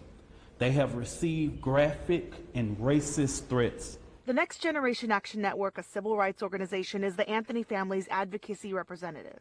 The disinformation that is going online is hurting this case. Austin Metcalf and Karmelo Anthony did not know each other. Today, their founder, Dominique Alexander, met with the Frisco Police Department after questioning the thoroughness and fairness of this investigation. Karmelo Anthony has a right to a fair trial, unbiased, and removed of racial hate and bigotry. The The conversation lasted about an hour. Frisco police declined an interview with us after the meeting, but in a written response to NextGen, the city manager said they have regular communications with the Anthony family and are working to ensure their safety. They also defend their investigation, saying they'll continue to interview people who were at the track meet, and it is their responsibility to separate fact from speculation. They were able to come to me and be very sincere about it. I feel comfortable right now, but we have to see. In Dallas, I'm Tiffany Liu. New documents detail what may have happened in the moments leading up to the stabbing death of a Frisco ISD student, Austin Metcalf. It comes as the community continues to really process what all happened. Tonight, our Aaron Jones speaking to a crisis counselor who is now sharing some advice. The Frisco Centennial High School student charged with stabbing Frisco Memorial student Austin Metcalf has been transferred to the Collin County Jail. Arrest documents state 17-year-old Karmelo Anthony was sitting under Frisco Memorial's pop-up tent at a track meet Wednesday morning. Metcalf told Anthony he needed to move. Then Anthony grabbed his bag, reached inside, and said, quote, "Touch me and see what happens." The documents say a short time later, Metcalf grabbed Anthony to tell him to move, and Anthony stabbed Austin once in the chest and then ran away. Later telling an officer at the scene, "I'm not alleged, I did it. He put his hands on me. I told him not to." Anthony's bond was set at $1 million. Legal expert Philip Linder weighing in. If there is no evidence of the young man who died having a deadly weapon or threatening to do serious harm to this kid, then he has no business using a knife. And so there will be no self-defense claim that he could really urge. Metcalf's father tells us his son's twin, Hunter, witnessed what happened that day and tried to save his brother's life. I need my son back, but that's not possible. All I can ask for is just pray. Arrest documents show more than 30 students and coaches are also listed as witnesses to the violent death. There's a likelihood that there will be post-traumatic stress. Veronica Seitz, a trained mental health crisis counselor, says anyone in need should be getting counseling to cope with their feelings. So that they know and see and experience that they are not in this alone. Give them space to talk if they are open to visit. But also pay attention to things if they've lost their appetite, if they're having disruptions to sleeping. Frisco ISD has counselors on hand for any students that need to talk. Today, I spoke with Anthony's legal team. They tell us they will not be commenting on this case at this time. Aaron Jones, CBS News, Texas. Make sure I do not forget, because I had my notes together, even though my audio was acting a little goofy. I want to pause. Steve Buchanan. Get well, my sick white brother. I've seen the video. Wow. That looked a little far. Certainly reckless, but kind of a drop. For people who don't know, just heard in the clip, Florida Gators. Remember they got the gator, they put the gator bait, they put the little black children out there and chomp on them. We talked about that before. The Black Holocaust Museum talked about all that. They got pictures of it where they make fun of chomping on black children. Chomp, chomp, chomp, chomp, chomp. But the Florida Gators national championship, they got lots of little gator bait black boys on the Gator team that won it all this year. Whoopee. And they went out to celebrate, and sick white brother Steve Buchanan, he was so elated, probably intoxicated. Sick white brother Steve Buchanan climbed the stoplight pole over the street like a monkey. They sit around and say that black people chimp out and baboons and all the rest of it. And old Steve Buchanan felt the monkey's uncle in him, and he scaled the pole, and you can hear the crowd when he gets to the top and he climbs over the street, you know, where the stoplight is in the States at least. So he's over the street and he gets up there and he throws his fist up in jubilee, and the crowd says, ooh, ah, or, you know, woo, right on, sick white brother, we with you, brother, woo. And then about 5 seconds later, of course, now I told you he was probably intoxicated, and they did say that they greased the pole. So he got up there, he was up there long enough to woo, and then, oh Lord. Now I thought he died because I just saw this. We just talked about this in Philadelphia. The exciting whites, didn't they kick off 2025, right? Out there in the Super Bowl and embarrass Pat, my homeboy, and everything. And in Philadelphia, they said, now we know y'all have a tendency to cut a fool regardless, so they had, I think that's where they got the idea from. You go out and get the Crisco and grease the poles so that that can't happen. No way. Still happened this year. They had a young white college student, prime of his life, decades of racism to practice, did the exact same thing, fell off and literally cracked his skull and died, celebrating the exciting whites. Ball game. We point that out for years. They have audacity, meaning racist, have the audacity. You niggers roll around in the street over Trayvon Martin, and you roll around over George Floyd, and white people will go out and riot and kill themselves over the Gators. Woo! National champion. Woo! Ball game, brother. Ball game. We gonna root on your recovery. Go on, Brother Steve. Get well. Context of White Supremacy. Worthless Negro from Virginia, Gus T. Renegade, in for another broadcast, hopefully to share constructive information on the global system of white supremacy. Today's date, Saturday, April 12, 2025. So I have been told. This is our weekly compensatory call-in, not for spectators. Review news, information, what has transpired over the past 7 days around the world. Folks have thoughts, observations, not TV related thoughts, observations, questions. Feel free. I am certainly interested. Do we have counter-racist parents? I am so uninterested. I feel frequently we have so many non-white people. They're so unresponsive, and just sit and spectate. Mr. Fuller has that in the Word. God, greatest spectators. That is a result of white supremacy, racism. But woo, bumps on a pickle. Except for name calling other black people. So non-white parents. Because I'll say, hey, people, even in the archives, if you hear it later on, you could write in, hurt my fingers. Except name called Al Sharpton. Non-white parents. If your child is maybe a teaspoon older than 00 dimples, let's say you got a child that is Trayvon Martin age. He's old enough, she could get the nigger knocker. Now, they do nigger knock lots of black children, so hey, 7 might be old enough to get nigger knocked. Do we have non-white parents who have talked with their offspring about the Karmelo Anthony situation? He's 17. We got to have some. We talked to some of them. We got to have some non-white parents who got a teenager. Have you talked to your offspring about this case? I've said for years, that's one conversation right there. I don't know if you need literature for that or not either. But you and your child should have had many discussions. By the time they get to Karmelo Anthony's age, something about that, even Karmelo Anthony with a C got inducted into White People's Basketball Hall of Fame this week. The same Hall of Fame that Bill Russell rejected because of white supremacy racism. Karmelo Anthony with a K, all this attention, and the worst Negro, brute, black boy in the world. Man. And I think it's just that one letter difference. C, K. And they probably think the same about both of them. Niggers. Anyway, but have you talked with your children about this case? And hey, any lessons that can be learned? Someone calls you a Negro, another classmate, white man, white woman, whatever.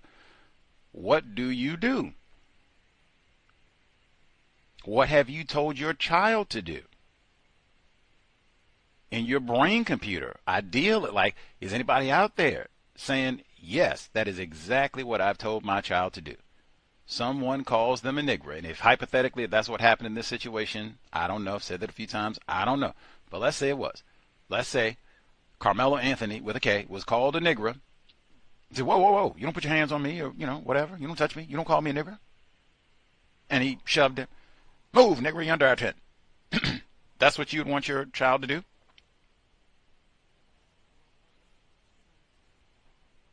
I don't have offspring. Just asking. Just asking. But I would be curious to hear if non-white parents have talked to their children, or have even heard their children, if they brought up this situation. I'd do the same thing, or, that would be fascinating to kind of hear, if I did have offspring. I would definitely want to hear their thoughts about all this, and not even from a judgmental perspective, just curious to see, wow, my child could be Karmelo Anthony, and then how I feel about that.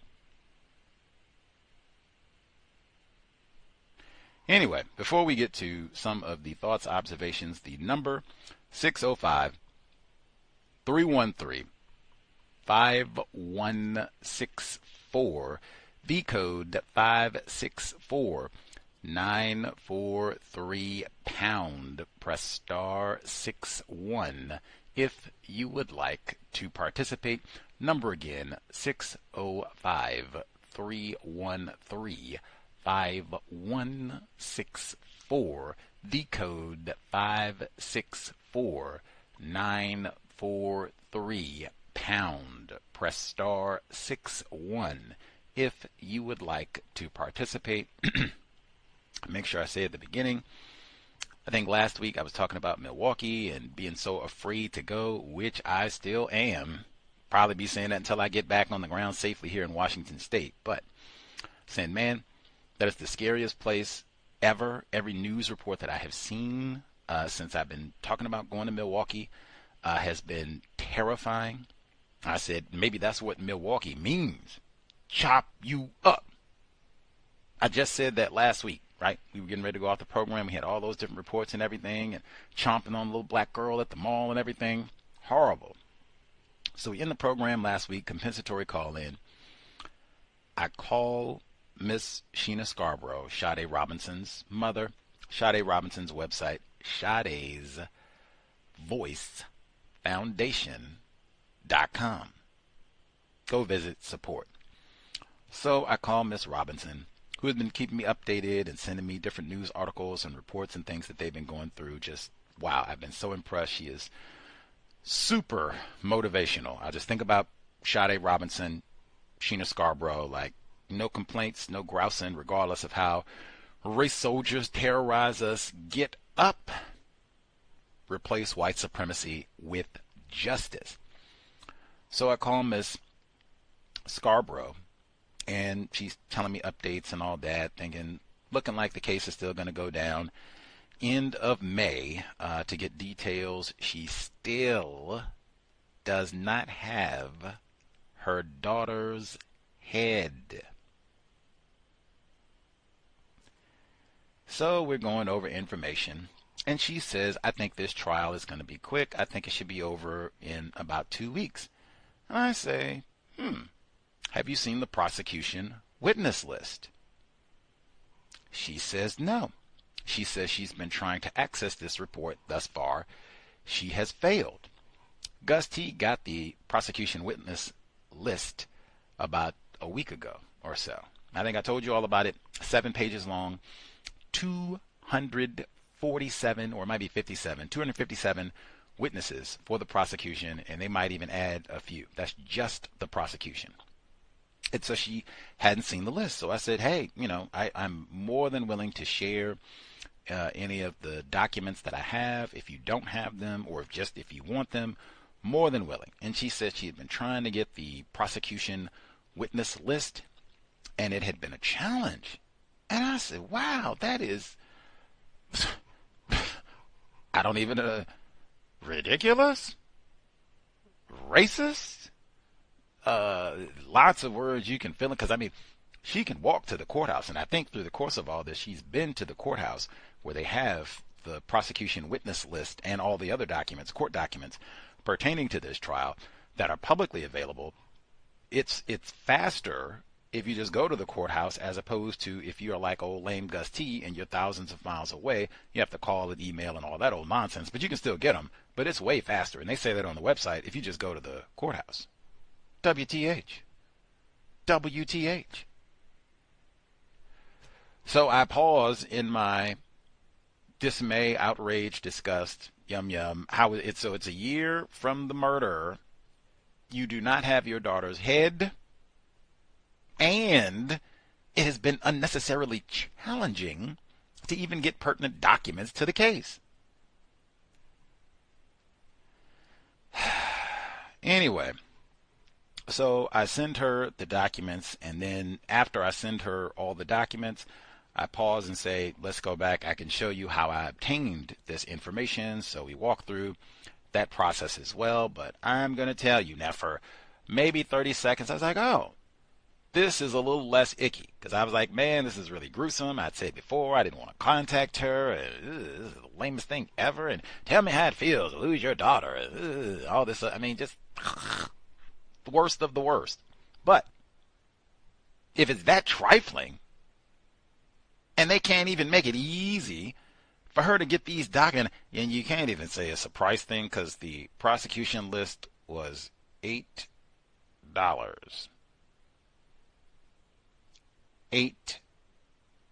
They raised, like, I think nearly $50,000 for the memorial. It was $8. So it's not a price thing. Like, what in the super extra double whammy, tacky, trifling, terroristic. So we get the documents. I show her how you can obtain all these, like I said, for about 30 seconds. I was like, wow. Not quite ghoulish. Not quite gruesome. Not even extractive, which is what a lot of journalism is. You just take, so you can write your story or book or whatever you're going to do, put content out or what have you, as opposed to the other way. Oh, I have information that you do not. Well, go the other way. Make sure you have everything that I do. It felt a little less icky, although it still felt like, wow, I am 2,000 miles away from Wisconsin, and I think that prosecution list has been available for months. Nobody could hook up folks at the courthouse. She's supposed to have a victim's advocate. That's supposed to be her job. I would think nobody can, get you 5 copies. We can't get your daughter's skull. We at least get you 10 copies of the prosecution list. Hey, that's the least we could do, right? Nah.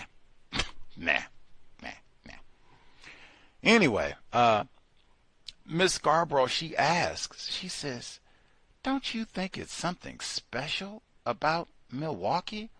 All these murders and such?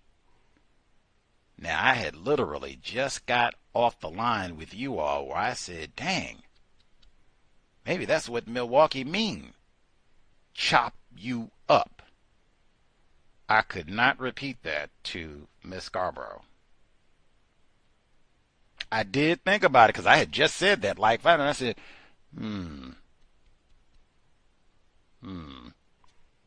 I had to sit for a moment, and then I had to say, now, I guess to even be truthful, Miss Scarborough, now I am calling you from Seattle, and I do reference myself. Now, Ted Bundy did go to the University of Washington, and he did start doing all his killing here. And if white people hadn't been so shiftless, he would have never made it to Florida to do all that killing. Additionally, the Green River Killer, Gary Ridgway, suspected race soldier, right here. We don't even know how many people he killed. In fact, he killed so many people, you could take this race soldier demon that killed Sade Robinson, allegedly, and Jeff Dahmer combined. They didn't kill as many people as Gary Ridgway, unless I've been misinformed. In fact, you could add 10 to both. Still don't have Gary Ridgway's body count, unless I've been misinformed, although they are still looking. Our current accused killer in Milwaukee, now they are still looking.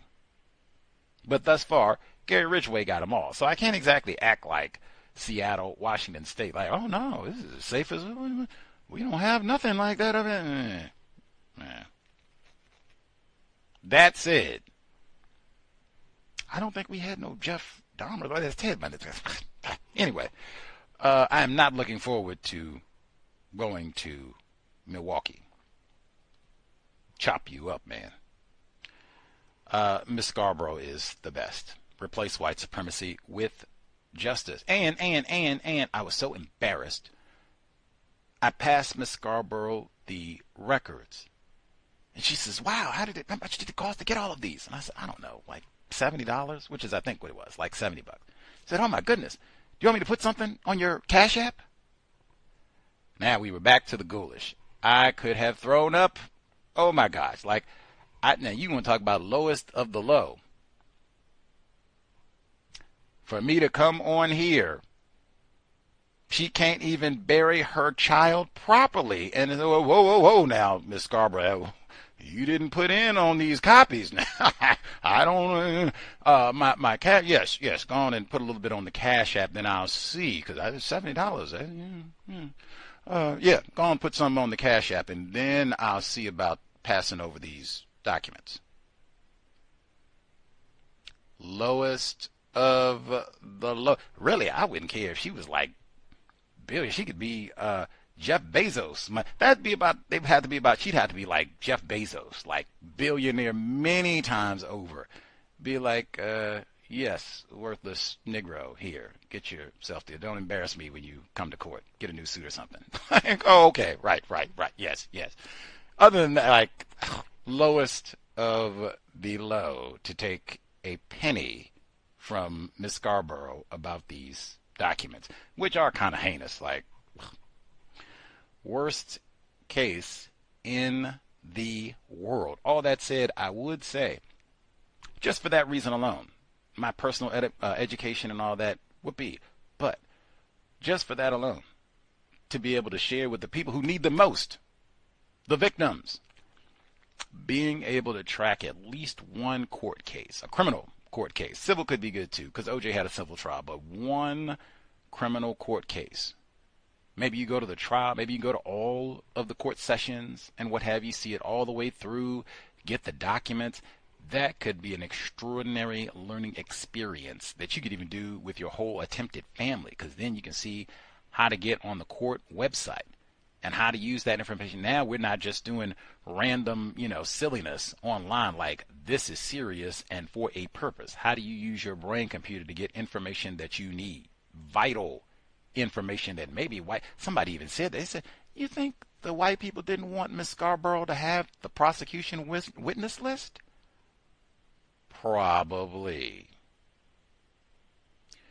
Anyway, I do think that is a great exercise, especially when you can do it when it's no pressure, like it's not your crime, you are not the victim, so you can kind of do this more of an educational experience, either individually or group activity. And so then, hopefully not, but if it is something where you're the victim or related, you already know how to do this, you're experienced, and you can tell other folks how to be updated and blah, blah, blah. It can be a really useful skill. I can even tell you with this case, oh man, woo, just getting those court documents alone. And then if they have a prior arrest record, which this suspected racist does, you can go get the old records too. He has prior felony arrests. Oh, woo. Knowing how to get all that information can be invaluable, particularly because white people seem to make it difficult for non-white people to access those sorts of materials. Like, that's something you could do in class. Like, real talk, any era, they have some sort of crime. Like, hey, let's go find O.J. Simpson's mugshot. Like, any era, let's go find Luigi Mangioni's, let's go find his mugshot. Let's go find what charge is and how you look up that case number. They could do that in school, right? High school, easy. Some of your friends get in trouble, like all of that, but show how to do all that in school, make it easy, how to make those public records requests and police department, all that, invaluable skill. Anyway, the audio clips that we heard specifically, I started with that segment. They were talking about the book booster shots, and specifically they were talking about Texas, the situation where you have lots of people who are classified as white, who are, I don't want no boosters, and I'm not with all that. Speaking with Dr. Adam Ratner, suspected racist. We've been talking about this for a long time. When I say a long time, a decade. And all the way back, we had a white guest on, New York Times journalist, and she was talking about how white people, even in Washington State, for years, you've been having this building. We don't want no vaccines. Get out of here. And it's been lots of wealthy, well-to-do white people saying, we don't do no vaccines, we don't do all that.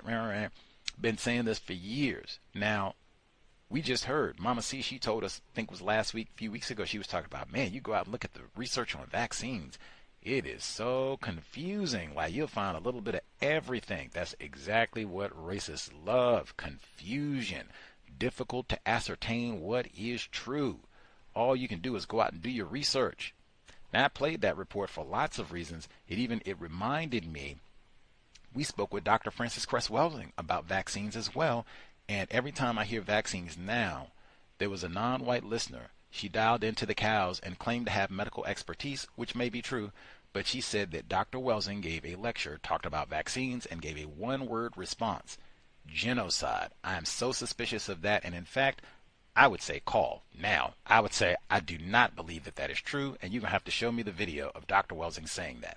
Dr. Welsing was on this program a decade ago. I believe the exact date, 2014. I guess, humble brag, she was on a bunch of times in 2014, and normally for hours, but I think I could pinpoint the exact program like quick in 2014 where she was asked. We started at the beginning of the program about vaccines. She gave a thorough, detailed, minutes-long response. She did not use the word genocide at all, and she, a medical doctor, was never that reckless, never that pithy about it. She said, I do see changes in the medical field as a doctor. I do see autism a lot more. That used to be very rare in the medical field. It's very common now. She did not say, that's vaccines. Don't take no. She did not say anything of the sort. Not on this broadcast. And like I said, you got the side eye. That's now and that's forever. Unless you can pull the audio of Dr. Welsing saying, genocide, don't get no vaccines, let's hear it. And because that's in medical apartheid, we read that about vaccines where a black person is credited with coming up with some of these vaccines that were beneficial and helpful. That's why I'm saying, like, you really would have to do some research, and far beyond, I just watched something on YouTube or I read a half a paragraph or whatever. Like, it's so much confusion and all the rest of it. And even when I was listening to that report, and they were talking about these groups in Texas that want to get rid of all the vaccines, calling it vaccine Texans for Vaccine Freedom, I think is how they titled it. Man, I know goodness well that is not. We got cows listeners, Hangout Galleria Mall, Dallas, Fort Worth area, Houston. We've had Dr. Martin Kevorkian on, people who say, oh, we down next to the Austin area. I know cotton picking well. That ain't no Texas niggers.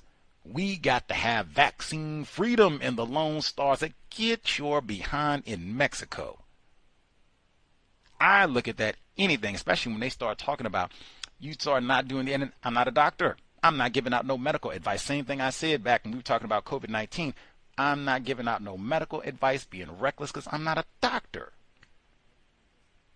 But man, I could easily see you got all this white sacrifice, and white people are doing so much to sabotage, out and out, let erode all kinds of health infrastructure, water infrastructure, road infrastructure, hospitals. You can't even go to a drugstore and get Band-Aids. I could easily see white people, forget all these vaccines. They're all trash anyway. And now you have large populations of people who are susceptible. Maybe you can get some of the black people to say, yeah, no vaccines, no vaccines. They're already in poor health, and they're going to have fewer resources to deal with this. I could easily see white people promoting that sort of stance just to further erode the health of black people. Saw that during COVID-19. We're not taking this serious. This is some Negro disease. I'm not wearing no mask. I'm not doing none of that, especially if you're saying it impacts black people. I'm not doing none of that. If some white people die about this, oh well. If grandma goes, oh well. Oh well, it was her time. Yeah.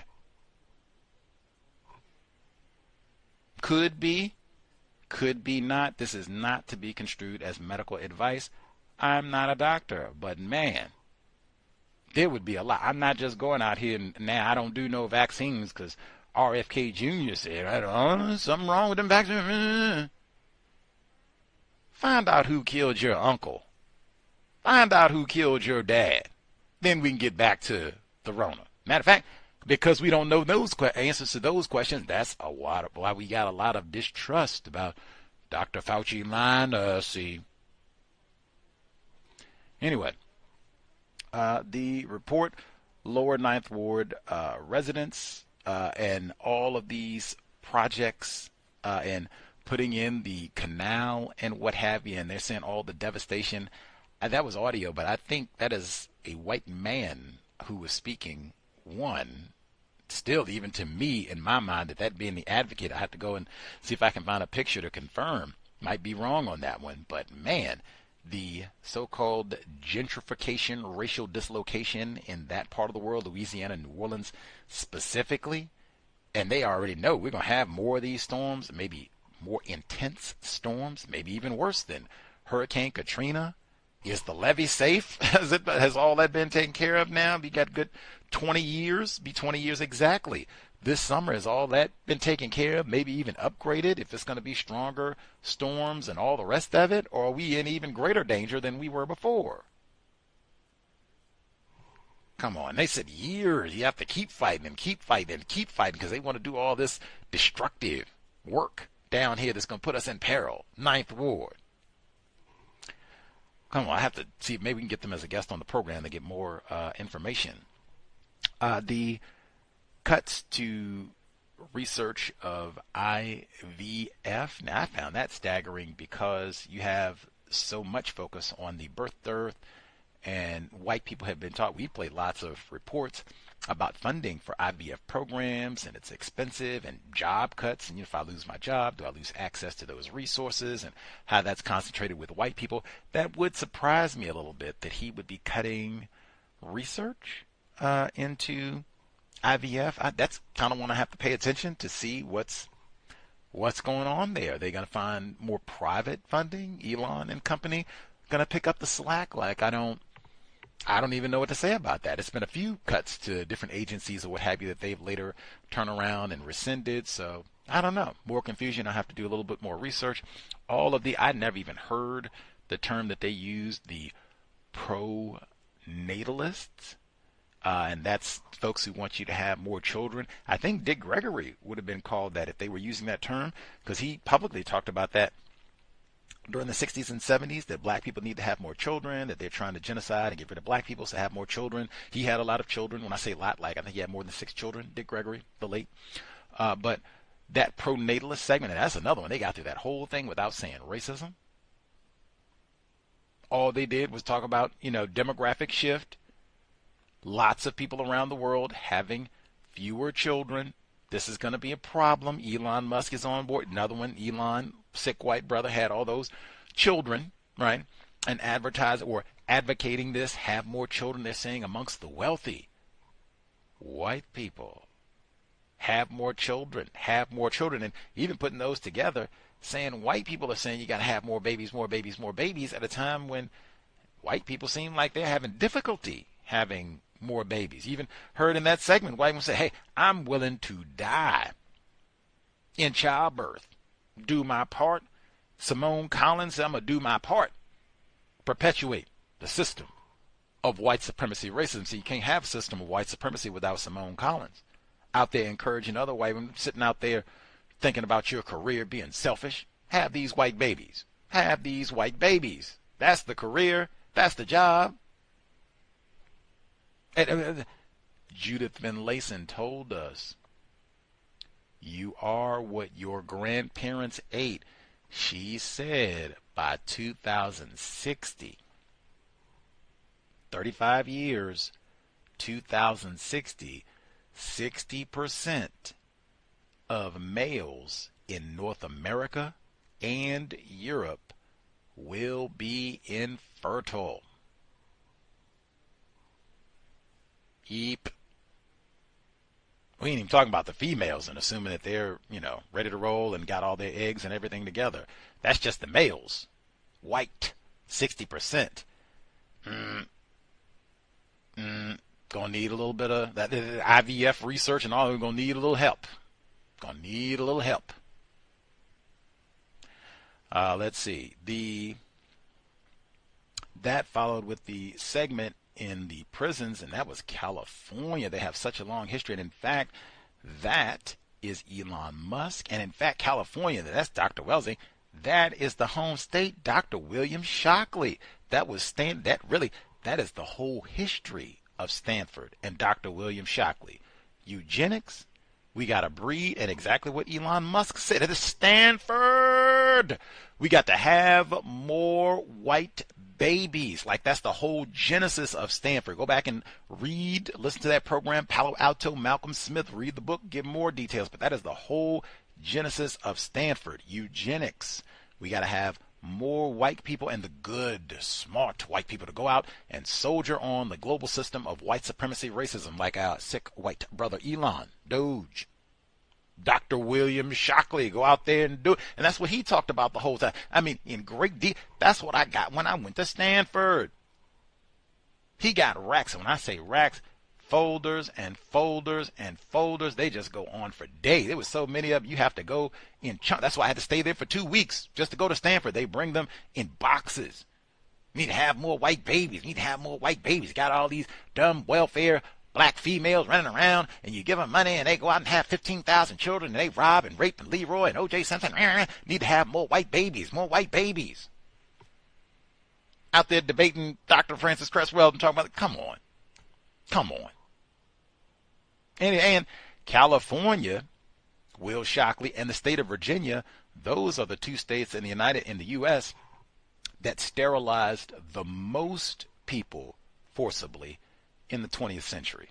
Both ends of the continent. VA, California, CA. And this is current. They weren't talking about old-timey.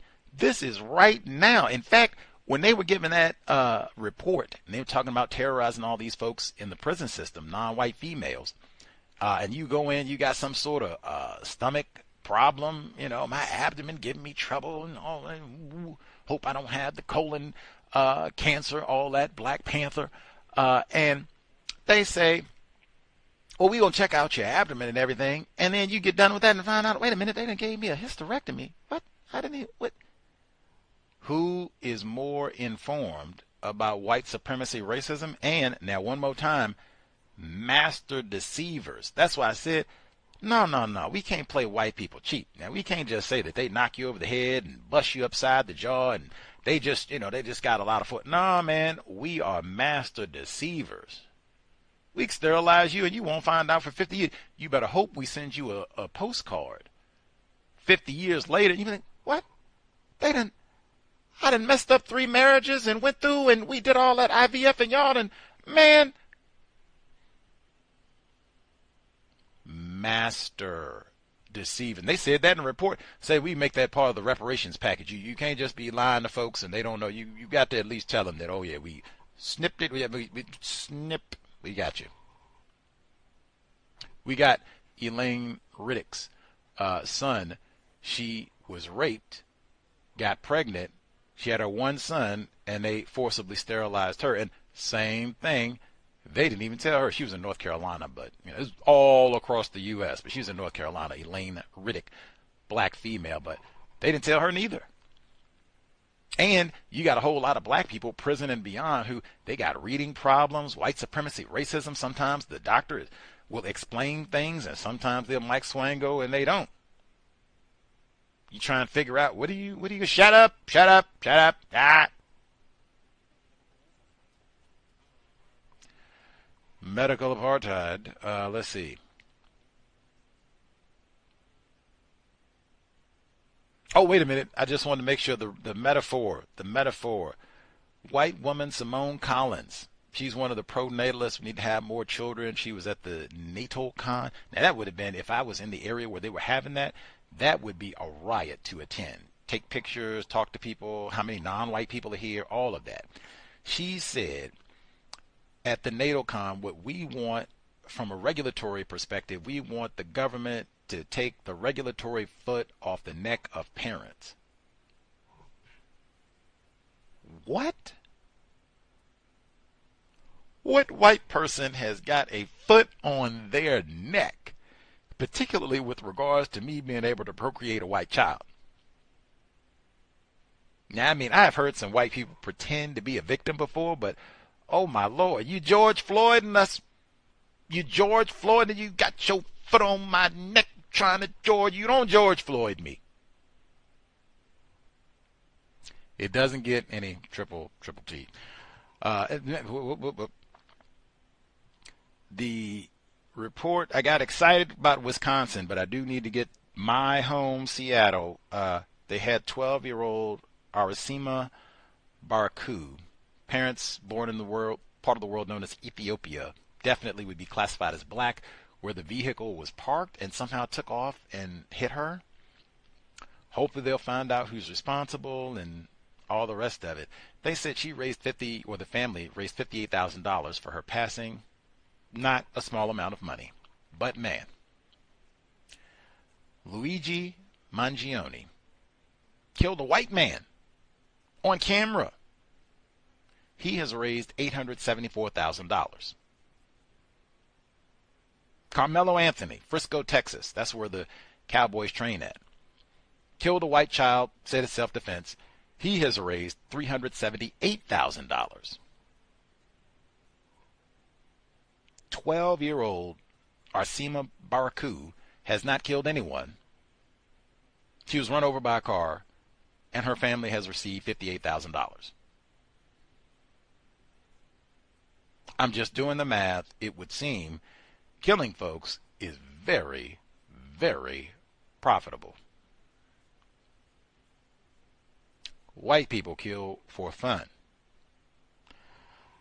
The report in Wisconsin on Nikita Casap, I wouldn't have paid attention to that report at all. Wouldn't have never known his name. Probably a lot of the reports that we've heard about Milwaukee, I would have never known about if I was not for Sade Robinson and I was not, let's go to this trial.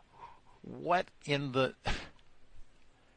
This 17-year-old, now that's another one, because I knew about this case. Miss Scarborough did too. She said, man, Gus, don't you think it's something about Milwaukee peculiarly in like a bad way? Like, don't you think?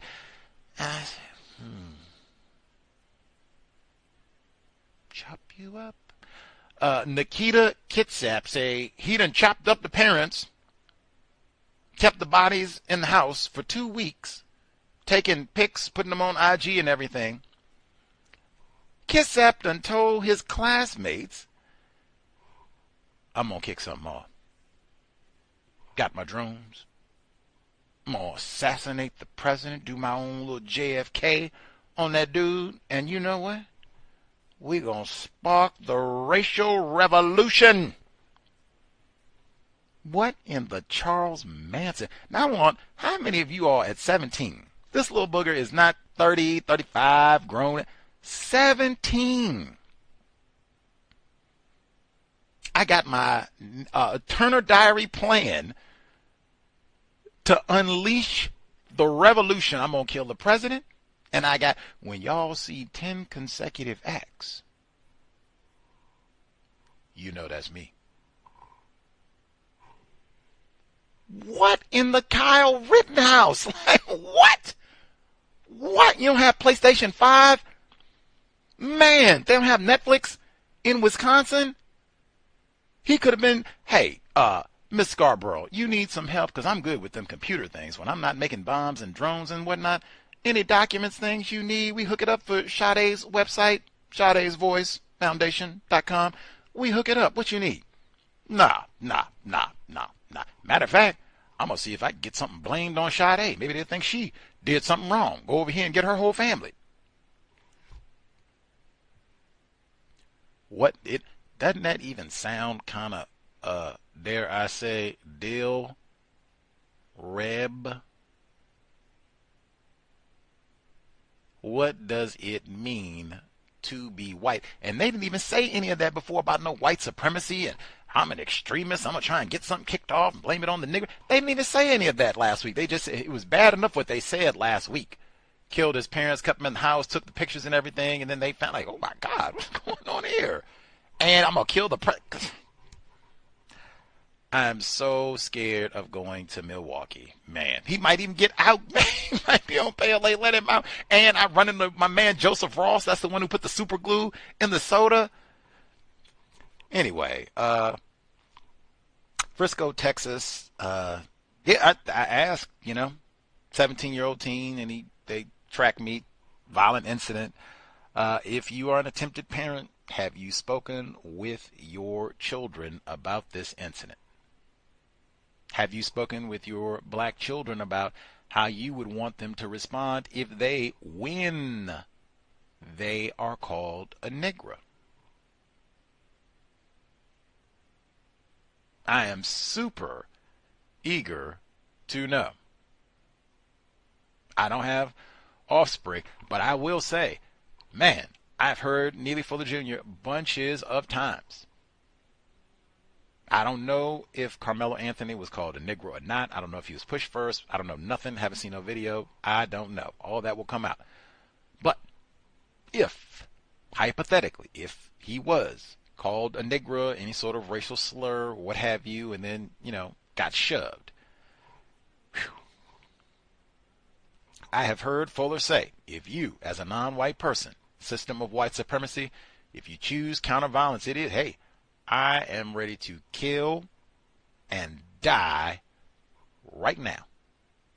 Next 5 seconds, and ain't gonna be no, I'm sorry, I did what I was supposed to do. Anybody that don't like it, come see me. Come see me. I did exactly what I was supposed to do.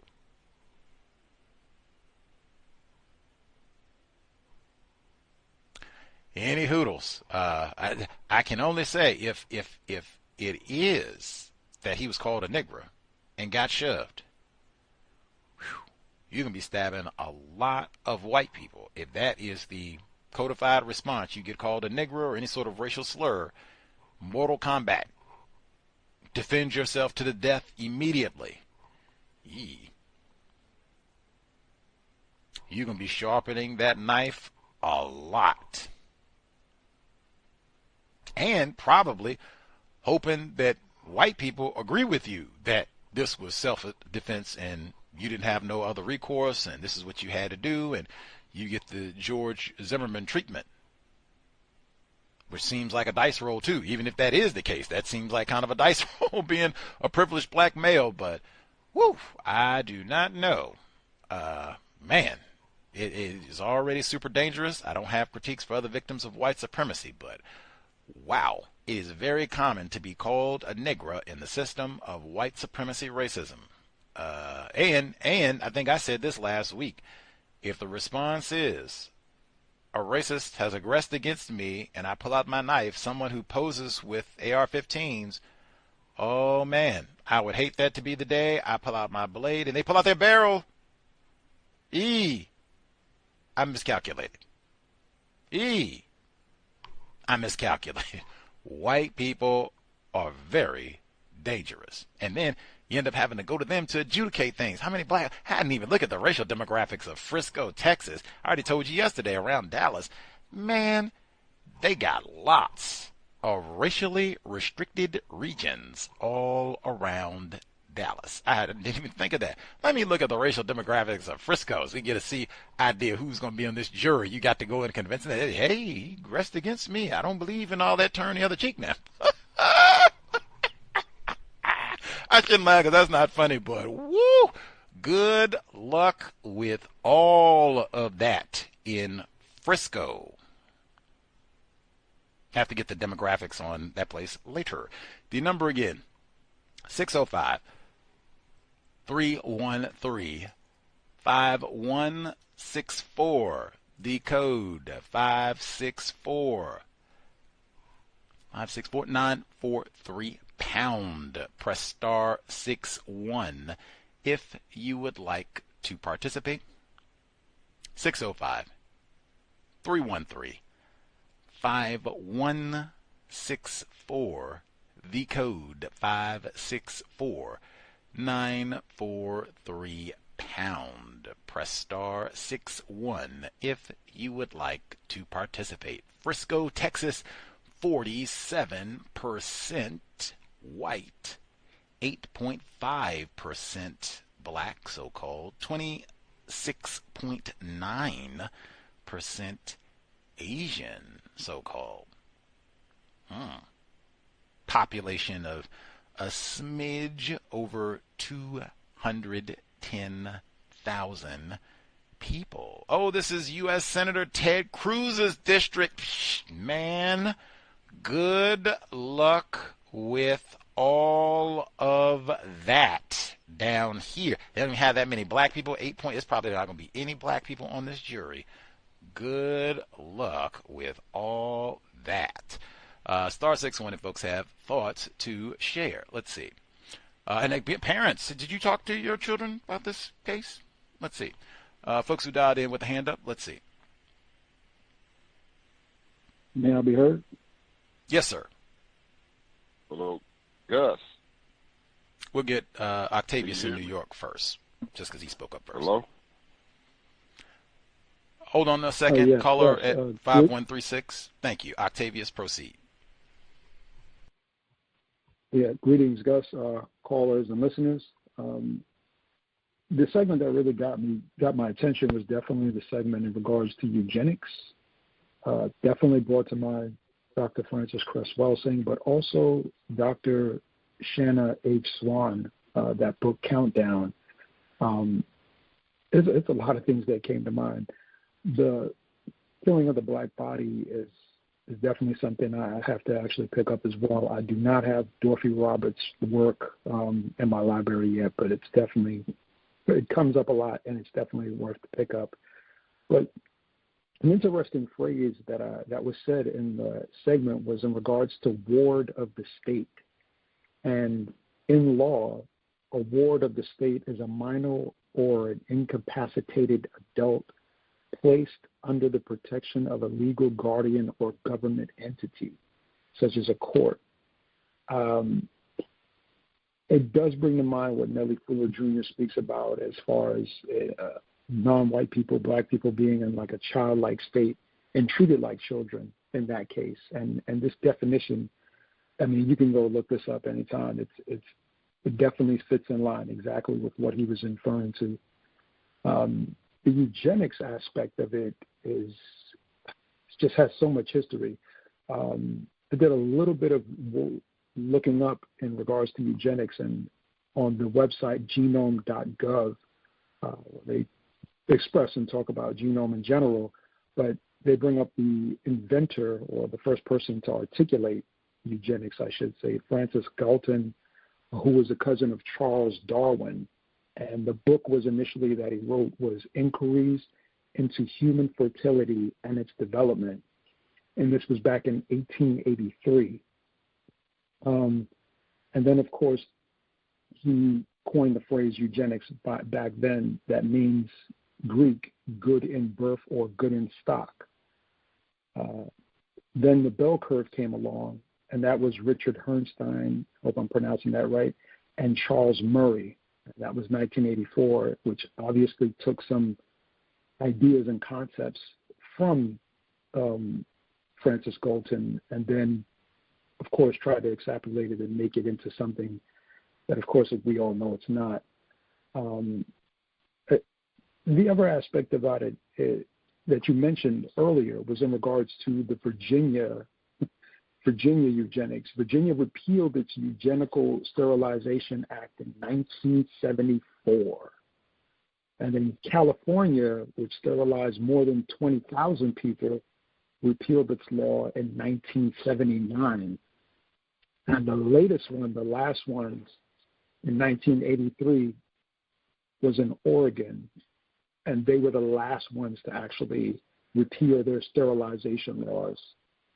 Which is insane. Which I mean, all these are very recent. They're not like 100 years we're talking away. This is very recent things that was occurring within that time frame. And again, some of this research you could just look on genome.gov and see some of the data on this. As far as being a father, being a parent in this environment, I have spoken to my son, but didn't speak to him in regards to the Karmelo Anthony situation. But I speak to him frequently about racism. And one of the things that I didn't want to get across to him is, how you're going to navigate in certain spaces and who you're dealing with. And one of the things he did say is that when him and his friends are out, especially his younger friends, sorry, he's a teenager, just first year in college, and one of the things he did speak about was the harassment he gets from older white men, particularly older white men who bother them when they're walking down the street, not causing a ruckus, not bothering anybody. But this is something that happens on a consistent basis they speak about. They've been able to handle it. He's been able to handle it very well. They keep moving. They say, hey, leave us alone, mind your business, we're not bothering you. And they keep moving about their business. And I think that's one of the things that I'm glad he's learned. Unless he's willing to get into a confrontation that's, for self-defense, I would implore that he just stays out of trouble and minds his business when it comes to those things as much as he can. That being said, that is all for me right now, and I'll mute my line. Thank you.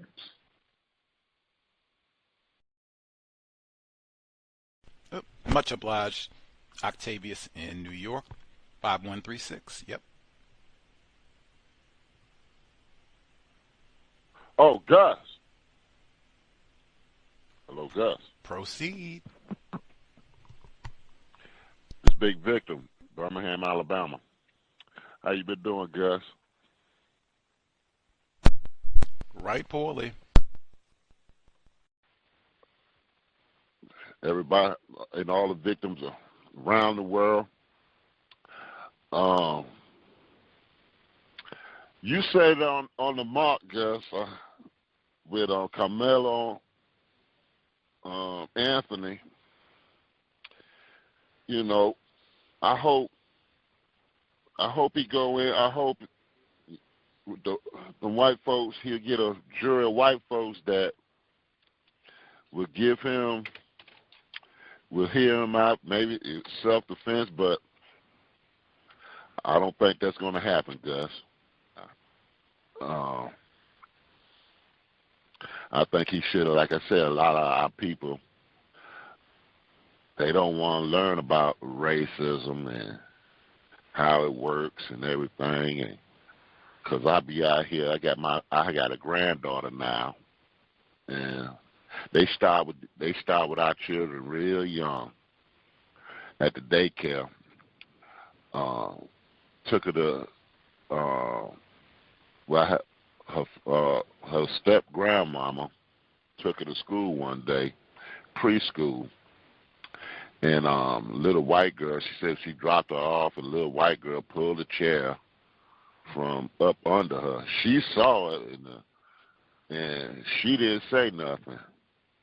And when she told me, I said, well, why you didn't, well, her step grandmama said, I said to her, I told her, why you didn't say something?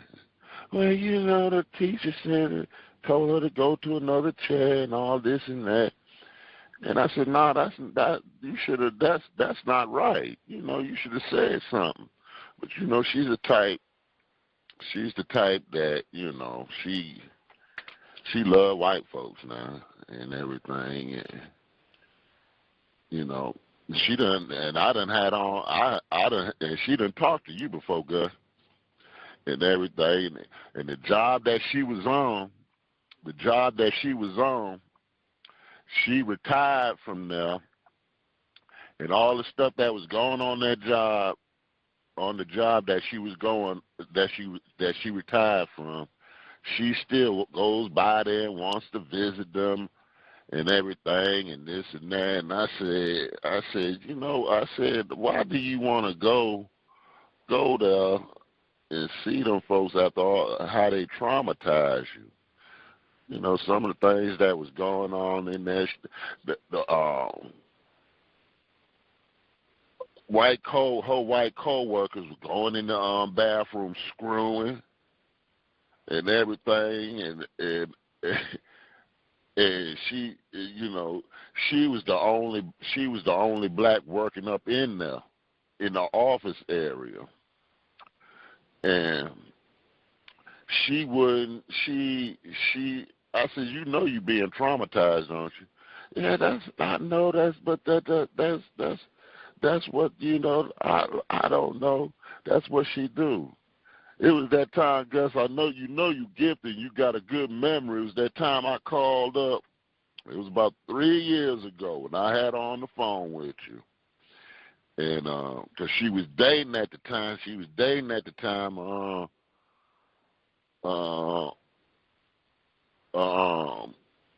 One of her co-workers, and he was blackmailing her, talking about it because she used to sit up and pillow talk with her about the white folks that was on the job, and he was going to go back and tell her that she'd be sitting up there talking about them, but smiling in her face and everything. You remember that, Gus? I know you do. I do remember that. Hey, everybody, Gus is gifted. He probably don't talk about it that much. I mean, gifted it. He's real smart. He got a good memory and everything. But yeah, she sit up there and I don't get upset because, I know. Like I said, I know I'm down here in Alabama. You got some people, you got some white folks, you got some black people down here. The white folks just don't do no wrong, and it doesn't bother them, But, yeah, Gus, like I said, I hope he got, it don't look, I'm just going to be honest, I want him to get off, but it don't look good for him, Gus. You just said it just plain. He better hope them white folks let him off. That's why I think they trying to fight to get it thrown out. So he getting ready to do some time. He getting ready to do some time for that killing. And if he would, me, myself, I avoid problems. He could have easily he had no business going over there being around them. I don't know why black folks like to go right around them. I'm like this when I get off work. I used to be a type back when my younger years, I used to go word for word with white folks, and everything, this and that. Why are you bothering me? Why are you picking on me and this and that? Lost plenty of jobs dealing with it and, take the job home with you, this and that. But now, the age I'm at right now, I just do my job. And I go home now, Gus. What's your response, Big Victim? What's your response? Because you said he shouldn't have been in the same area with these white people. He was, unless I'm mistaken, this was a school track meet. This was athletic event. So people might say, hey, he wasn't him socializing. Hang on, he wasn't socializing because they say you're supposed to go to do these track events and such if you want to matriculate, go to college, do something good in life. So he can't say he was doing something wrong going to a track meet, a school track meet, right? No, not that. When he went to the tent. No, when he went to the tent. I'm like he should. No, I'm not talking about that. When he went over to that tent gathering around, I'm like, I don't like being outnumbered. You got some black people going that don't mind living around. You have a white person flanked on your left. You got a white person flanked on your right. You got one. No, I can't live like that. I need some mixture. I'm strategic. I'm like, no, I don't go. I learned this from listening to the cows. You'll never go see me at a party full of white folks drinking and everything, and I'm the only black up in there. No, that's not going to happen. They dangerous, and they going to get away with it. There's plenty. There's a lady over in Georgia. There's plenty of examples of black people going to party and with just being goofy. I mean, I'm like, you don't have to be. I mean, it's just with all this going, all this information flowing around here. You have. If you just don't know nothing about racism, you can just get on YouTube or just get news break and see all the little things that go along. They get away with it. Things that's going on that they get away with it. And No, I'm just like, he should have just he want to be around them. He should have went over there. He should have did his little track meet. I would have went, and it was rain. They said it was a downpour and it was raining and everything. He went for. I would have felt. I don't know. I don't want to be around them. But I don't want to be around because they get off. Cause they're gonna be looking at you. They fake. They phony, and they don't want you around them. He should have just stayed out that tent. Why I just don't do that. I just wouldn't have done that. I think he should have just. I'm not saying, I don't want to see him go to jail, but the way it's looking, I'm just gonna be real. And you just said it just as plain and simple. He better hope them white folks, just like that. He better hope he had that guy that did that.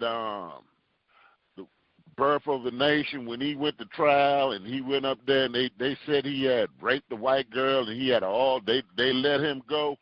They see he better hope he have a jury just like that. What's the guy named Gus that did Birth of a Nation? He had a rape case and he went in front of that white jury. I think you are mixing your fictional stories. It's To Kill a Mockingbird, where the black fella Tom Robbins is accused of rape, and he has a white lawyer, Atticus Finch, but he does not win. He is found guilty, and he is killed after being found guilty. So even though he had a good lawyer there. No, I'm talking about Birth of the Nation, the guy that did Birth of a Nation, Gus. Oh, you over mean in Philadelphia? Yeah, the black guy Nate that Nate Parker. He better hope he get a trial. He better hope he get a jury like them. If not, he's going to jail. That's just point blank. And hang on a second. Finish your statement. I just wanted to get our next caller. Finish your statement. Oh, I was just gonna land my plane. It's good talking with you, Gus. And you still got that. You still got that same email, Gus. Untiljustice@gmail.com. Yes, sir. Oh, okay. You know I got you on my bucket list. Hey Gus, you still don't like being called brother. Never changing, sir. Never changing. Hang on one second. Let me get a retired firefighter in Florida. Hey, he might have been out there with the hooligans celebrating the national championship. Now, that's further north than where he is, but they do have cars and planes and all that. I would not be surprised. Him and Uncle Luke traveled a little bit north and went to turn up and woo! Gator chomp, we got that champ boy. Houston thought they were going to do it, and we get it right, bring it on back to Florida, man. We're going to act a fool. Retired firefighter should be with us. Greetings, everyone. I actually coached with Mr. Campbell on one occasion. I was tuning in. First of all, I have been a part of high school sports for well over 30 years. So just about everything that took place in that part of Texas is nothing different than what I have experienced as far as how things are set up. And, although I was only a football coach, but, you go to all the other different events that takes place at the high school level of all of the sports, male and female, when it comes down to it. And track and field is something that I actually like to view, that sort of thing. And it's what this part of the world is seeing with that particular case is just about everywhere, how things are set up as far as in high school track and field with those tents. He is going to have a hard time explaining on the purpose of bringing a a potential deadly object into a stadium. I would assume that if it's a high school sanctioned event, it's the same as you at a high school, period. And you can't walk into, although the state of Texas has rulings on weapons, which is kind of like very lax when it comes to protecting oneself. You can't walk into a high school with a knife, okay? And I would factor that it's no different if it's at a high school sanctioned event. In other words, you're still in high school. You're still at school if you're in a sanction. And he was in a sanctioned event. Matter of fact, he actually was a participant. The deceased was not a participant. He was primarily, could only be identified as a spectator, the deceased. Whereas the person who killed the deceased was actually, from my understanding, a participant. I also observed and would say his father is not going to be on trial. The deceased father is not going to be on trial. The deceased, of course, is not going to be on trial. The brother is not going to be on trial. The only person that's going to be on trial is, and he's going to be called Mr. Anthony. I noticed that when a black male gets in trouble, he would get the respectability of being called Mr. So-and-so, that sort of thing. So he'll be called Mr. Anthony during that period of time. Although he's only 17 years old, he'd probably be identified as Mr. Anthony. He is on trial. And so that is going to be a very tough situation that he's going to have to go through. And the only thing that I would think that would be different, that the charges would come down to maybe manslaughter. From my thinking. The bottom line is, what we fail to do is give our children counter-racist codification or just plain codification, period. If I'm going somewhere that I think I have to have a weapon, I am not going. I shouldn't go. If it's somewhere where I feel I have to have a weapon to protect myself, I should be going. From that standpoint. And and there were options. There were options where he did not have to be under that tent. I would also say, based on the book reading that we're doing with Mr. Bolden, similar to Mr. Bolden, he talked too much when he mentioned about. He questioned the officer about the term that the officer used, alleged, and he said, alleged, no, I did stab him or something like that, some kind of comment he made, and that's a no-no.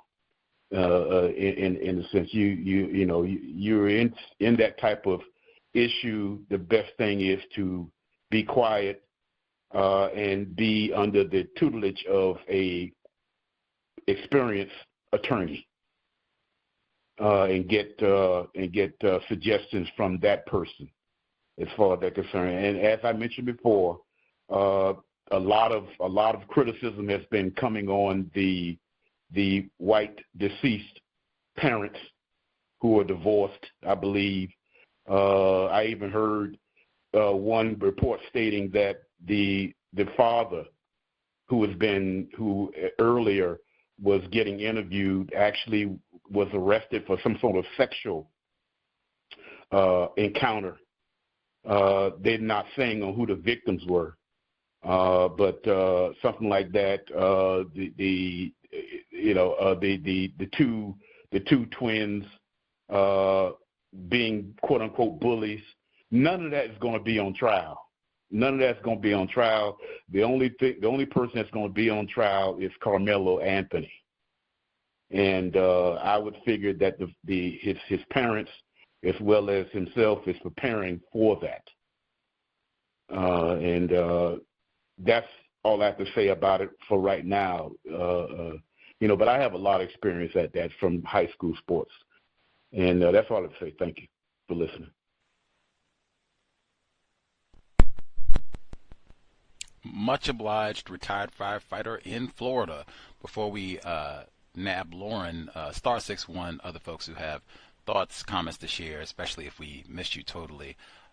Very important point from retired firefighter in Florida in terms of the only person who will be on trial, Karmelo Anthony. It probably won't even be admissible in court, if the twins they bullied or they had guns or, whatever.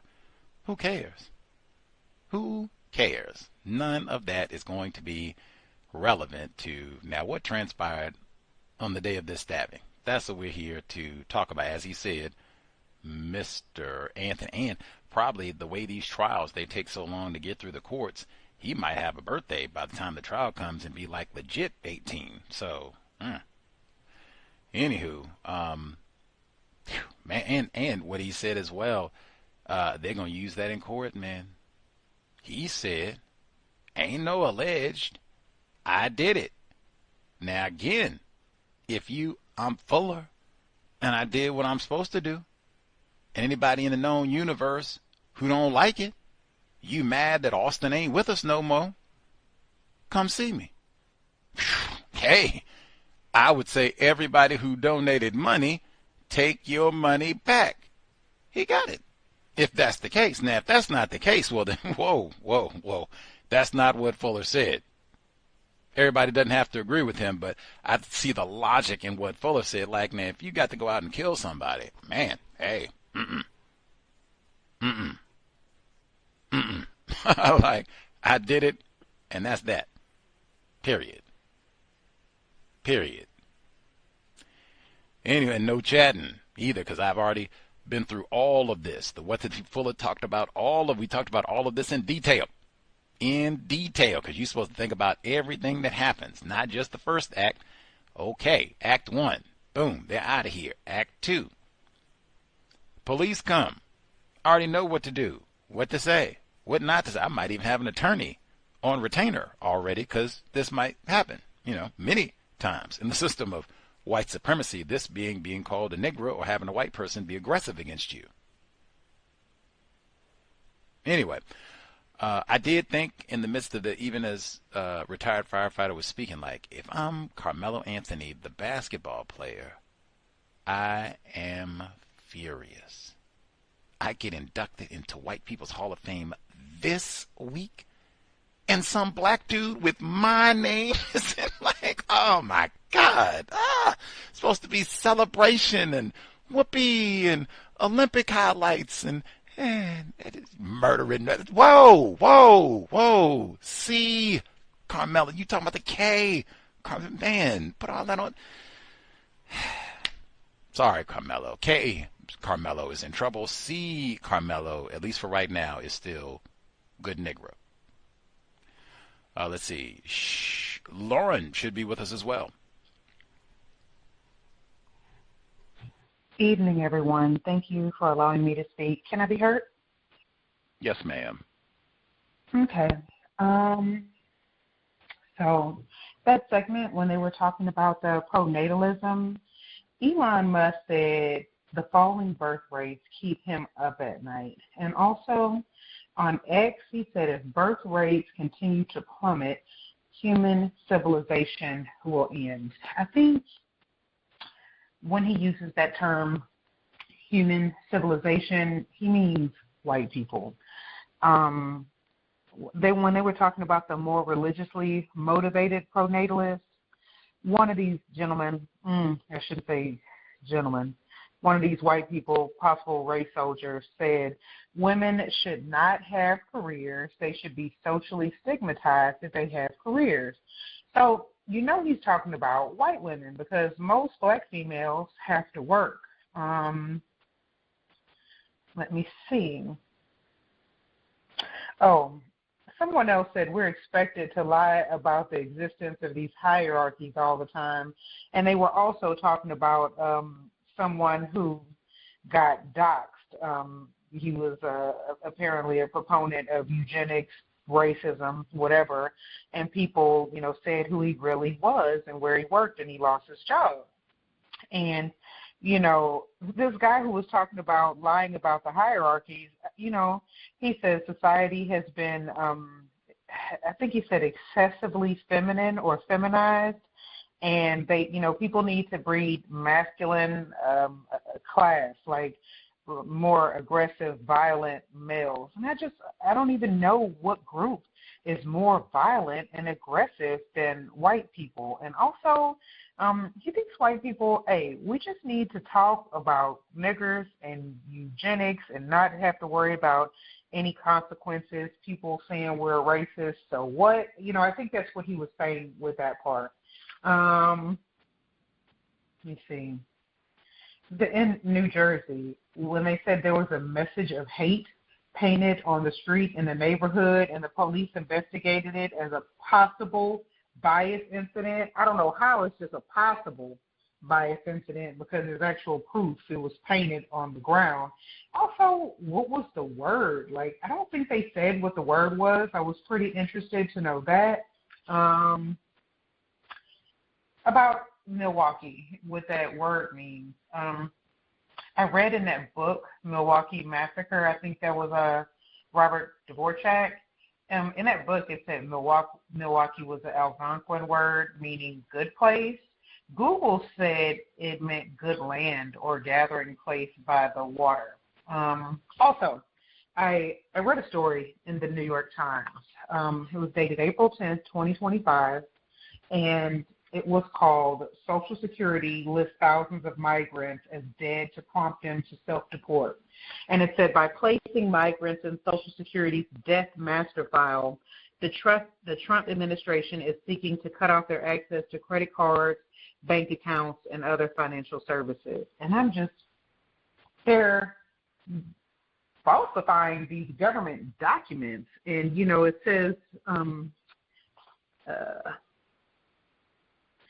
it says, I read another article. It said, I don't want to say anything incorrect, but in the article, it said their financial lives would be terminated. And I wondered, what happens to the money that they have in the bank when this happens? Once the government says you're dead, what happens to just all the money you had in the bank is gone now? It's locked up. You can't get to it. I also said there was a list of more than 6,300 immigrants on the first batch of names to be added to the list, and they were all identified as having temporary legal status, but they're supposed to be on the terrorist watch list or having FBI criminal records. But I didn't think that was true because there was a 13-year-old on the list along with 7 other children. So I don't know. It just seemed really terrible to me, pretty dangerous. I don't know, white people are disappearing non-white people, just, putting them on planes, flying them to other parts of the world, putting them in prisons that they're not coming back from. And now they have this thing where they can just say, if you had a Social Security number, oh, this person is dead.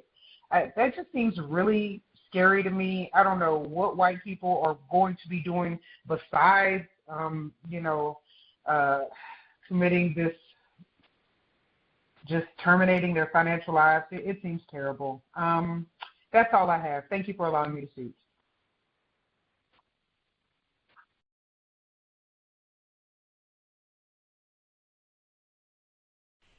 Okay, we got it correct. It's like, what is going on? That's so wacky.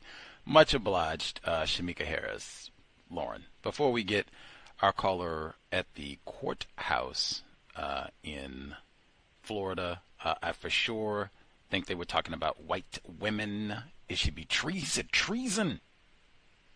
Treason. That's Lee Harvey Oswald. Like, dang, for working?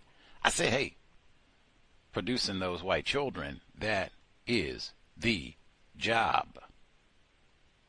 Definitely not talking to no Negra females. That's not in the equation at all. I was going to make sure I said white people have been disappearing non-white people for a long time. Pause for Patrice Lumumba. Said it took John F. Kennedy a month to find out he was even dead, and they still, where's his body? We don't know. We got his teeth, though. White. And then Abraham Bolden, too. So, I mean, apparently they Guantanamo Bay, that was 20 years ago. 25 years ago. Man, they got lots of ways. You're dying, especially you act uppity. We got lots of ways of disappearing non-white people. Let's see. The fella she was talking about who they doxed him. I think I pulled my cord out again. Like I was trying to go check. So it was Kevin Dolan was the fella she was talking about. He had his science data job, but they exposed him for promoting the racist notion that white men are superior to other races, one race. Kevin Dolan, let's see if we could get him as a guest on the program. He's a pro-natalist, just like Elon Musk. Our caller in Florida, national champion Florida Gators. Go Gators! Chomp, chomp, chomp, chomp, chomp. Our caller up at the courthouse. Proceed. Yes, sir. May I be heard? Yes, sir. Yes, sir. Thank you very much, sir. Greetings to Gus, the host, the listeners and callers. Yes, sir, Gus, there's a lot of white people around. They're still doing some of the celebrating and everything. I'm making sure I stay far away from that. I was thinking about the Karmelo Anthony case that's coming about, and really just thinking about how he's going to have, of course, a lot of white opposition, where I'm thinking they're going to be reporters and a white judge, jury, and attorneys as well. So I'm thinking the same thing about that's going to be a tremendous difficulty against them. And there was another segment where I think they mentioned something about hate and something being written in a neighborhood somewhere, and the victim did mention that common phrase about, it's 2025 or it's 2024, and we still have to deal with this. And I thought about how the segment mentioned that they had, I don't know if they said it was some white people or there was some neighbors, I think that's the word that they used, that was coming out to support, I guess. I don't know if that meant holding up signs or what, but it could have been, if those people were white, they could have been the ones who did it, That's what I was thinking. And other than that, I really wanted to point that part out, how that deception, they're very skillful at doing that. And the white woman, I did hear her say that she is willing to die, I think, about procreating or having the white children, and use that simile like how men go to war and defend their country. So I thought that's definitely she referring to someone white on that white supremacy. And that's all I have to share. Thanks for allowing me to speak. Much obliged. Go Gators. Man, that is wild. Said she was willing to die. I mean, producing white babies, that's like first line of white supremacy racism. You got to have white babies to have racists. So, yeah, can't have system of white supremacy without white women fully emphasized that for years. Equal partners. Equal partners. Although some of us do say this is a matriarchy. I'm the boss. I produce the white people. I'm the boss. And I'm smarter than white dudes, so I'm definitely the boss. Either way. He said, importantly, he said that the Jubilee is still high, as is the liquor consumption. Whoopee for the Gators. He said, I stay far away from all of that. Contrary to popular opinion, they talk about athletics bring us together, and the Gators won the championship, and we'll get together and celebrate Walter Clayton Jr. and his triumph, and wasn't it grand? That danger, and what I say, worst combination in the known universe. Brother Steve Buchanan, how you get way up there? At Mad Dog 2020, man, I don't even really remember nothing else. White people, alcohol. See, now, doing what he said, and I think retired firefighter said the same thing. He said, really, any place I got to go or I got to pack my pistol or a blade, I don't really want to go. Like, man, if it's going to be that dangerous, you got white people falling out the sky, much less they drunk and doing everything. He might have fell on me. Old Steve Buchanan, he looked kind of heavy. Broke my neck. I'm going to stay inside. They let this calm down a week. See, if Houston had won, I could have went out. Everything would have been fine. But they still tearing up the town, tearing up themselves. You're going to get right, Mr. Buchanan. Hang in there. We with you. And then he said, oh, my God. The report in New Jersey, where I think they scrawled Negra on the street. Lauren, she said that they didn't really say, but I think Negra was scrolled on the street. They had difficulty. They said they brought the fire department out and they sprayed and they still couldn't get it up. When they said, number one, it is 2025, and this will be until we get this problem fixed. Hey, it is 3052, and they are still calling people. Yes, they're still, yes. It will just go on. Never goes out of style. But when she said the neighbors came out and they have shown such love and support and have rallied and brought sweet potato pies, I thought the exact same thing. Some of the people that did this might be the same ones who came out to support. Like, master deceivers. We done scrawled Negra and threw the spray cans over in the bushes, come back the next day. You scrubbed up good? Okay, let's go. Oh, my Lord. This is abysmal. We brought you a signed copy of Ibram X. Kendi's book, and I'm all about some anti-racism. And this is not, I read Ta-Nehisi Coates books, and that just changed my whole outlook on everything. I realized, like, I got a whole bushel full of privilege, and this is just unacceptable. And I just, look at that. They done scrolled, look at that. Wrote Negra out. I did pretty good. They did a terrible thing. It's reprehensible, and it's not going to be tolerated. But anyway, we brought you some sweet potato pie and some banana donuts, and we're going to have a rally a little later on today. We're going to come out. We're going to march around the neighborhood. I would have done the exact same thing. And then I would have went home and cracked up laughing. You see, we got the Nana donuts, and we sung We Shall Overcome. We're going to go out tomorrow. We're going to put monkeys on the ground. and we busy box the phone. Psh. Come on.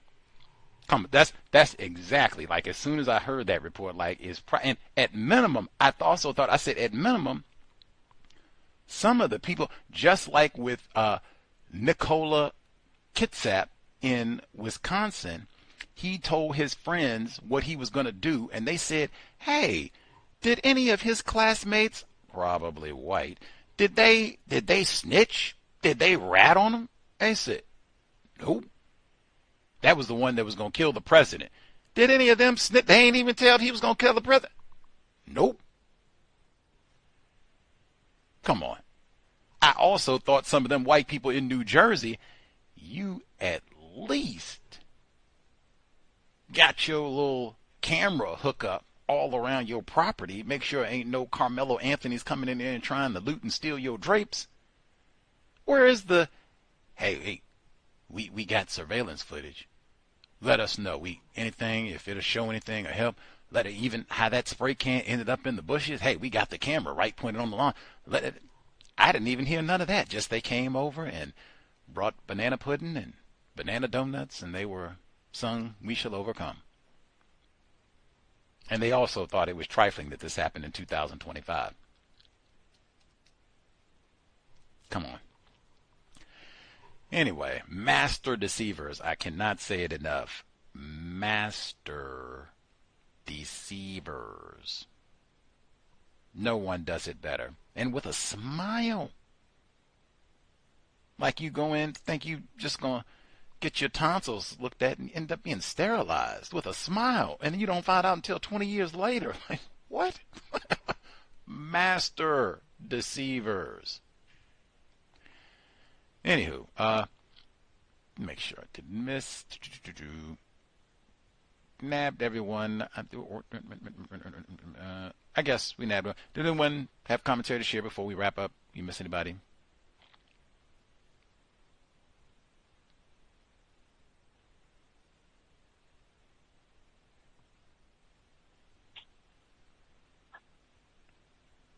Everyone good? Grand. Yes, could I add something? Yes, sir. Caller at the courthouse. Yes, sir, Gus. I just thought about something. The suspected race soldier on the job this week, when I was thinking about when you played measles segment, he used the term nationalities. He said, well, you can check those nationalities. You just don't know where it could be coming from. And I thought about that when that segment. I think he was practicing racism. And that's all I wanted to share. When he said, check those nationalities, you don't know where it could be coming from, what did he mean when he said it could be coming from?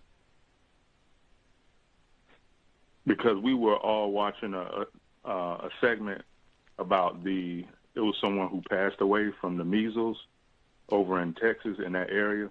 And he made that comment toward another black employee that was sitting across from me, and I just kind of overheard the exchange and said, they're not paying attention to the nationalities. They got those nationalities. That's the term he used, and I just suspected he was talking about some non-white person.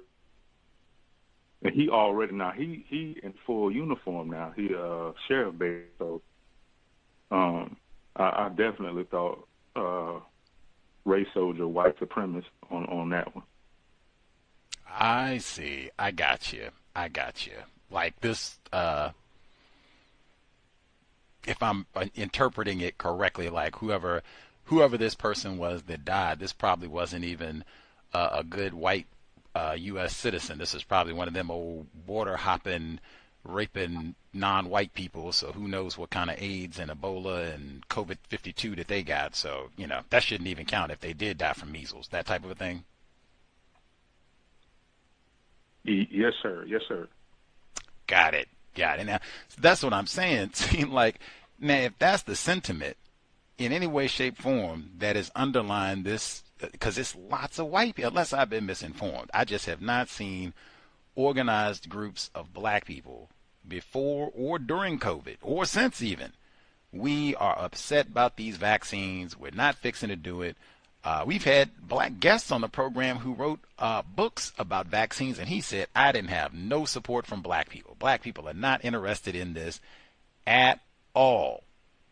This is over 15 years ago. He said, I can go back, get the name and everything. He said, black people are not interested in this at all.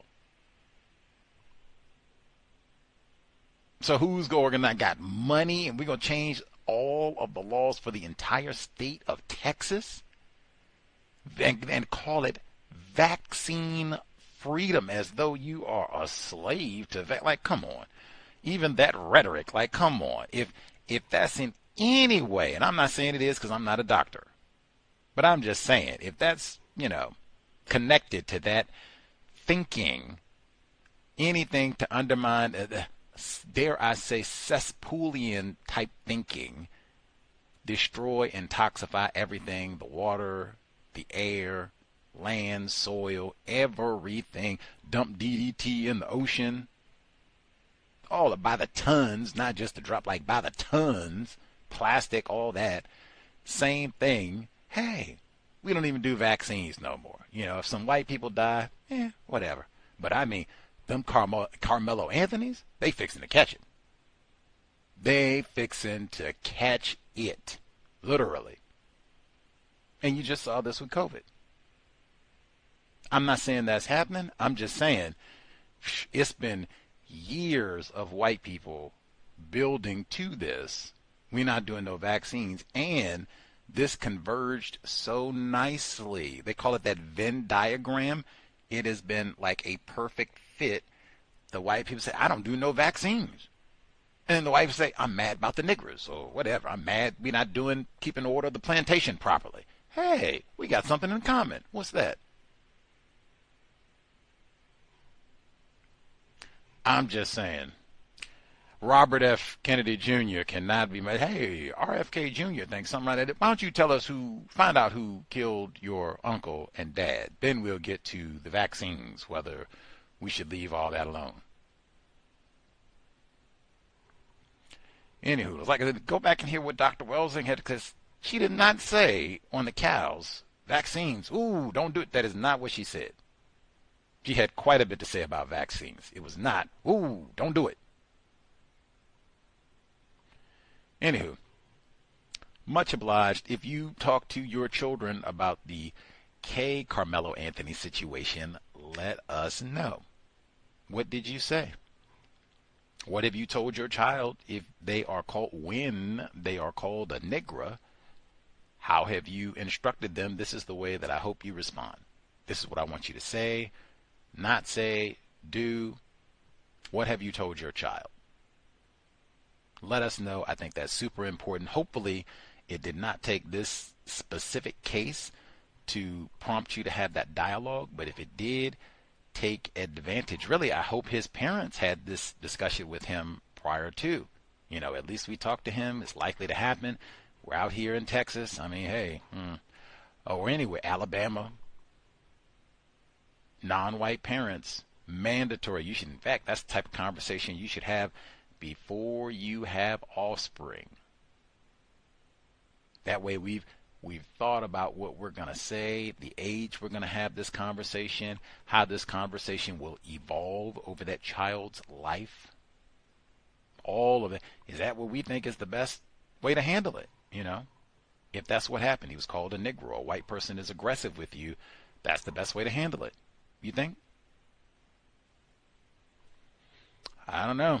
Man, we will have to see. And like I said, I just said following a court case. So I picked my two for this year, right? Buffalo. And that's one I picked from a while back. That's just, death penalty. Wow. Didn't see that coming. And then the case in Milwaukee, Sade Robinson.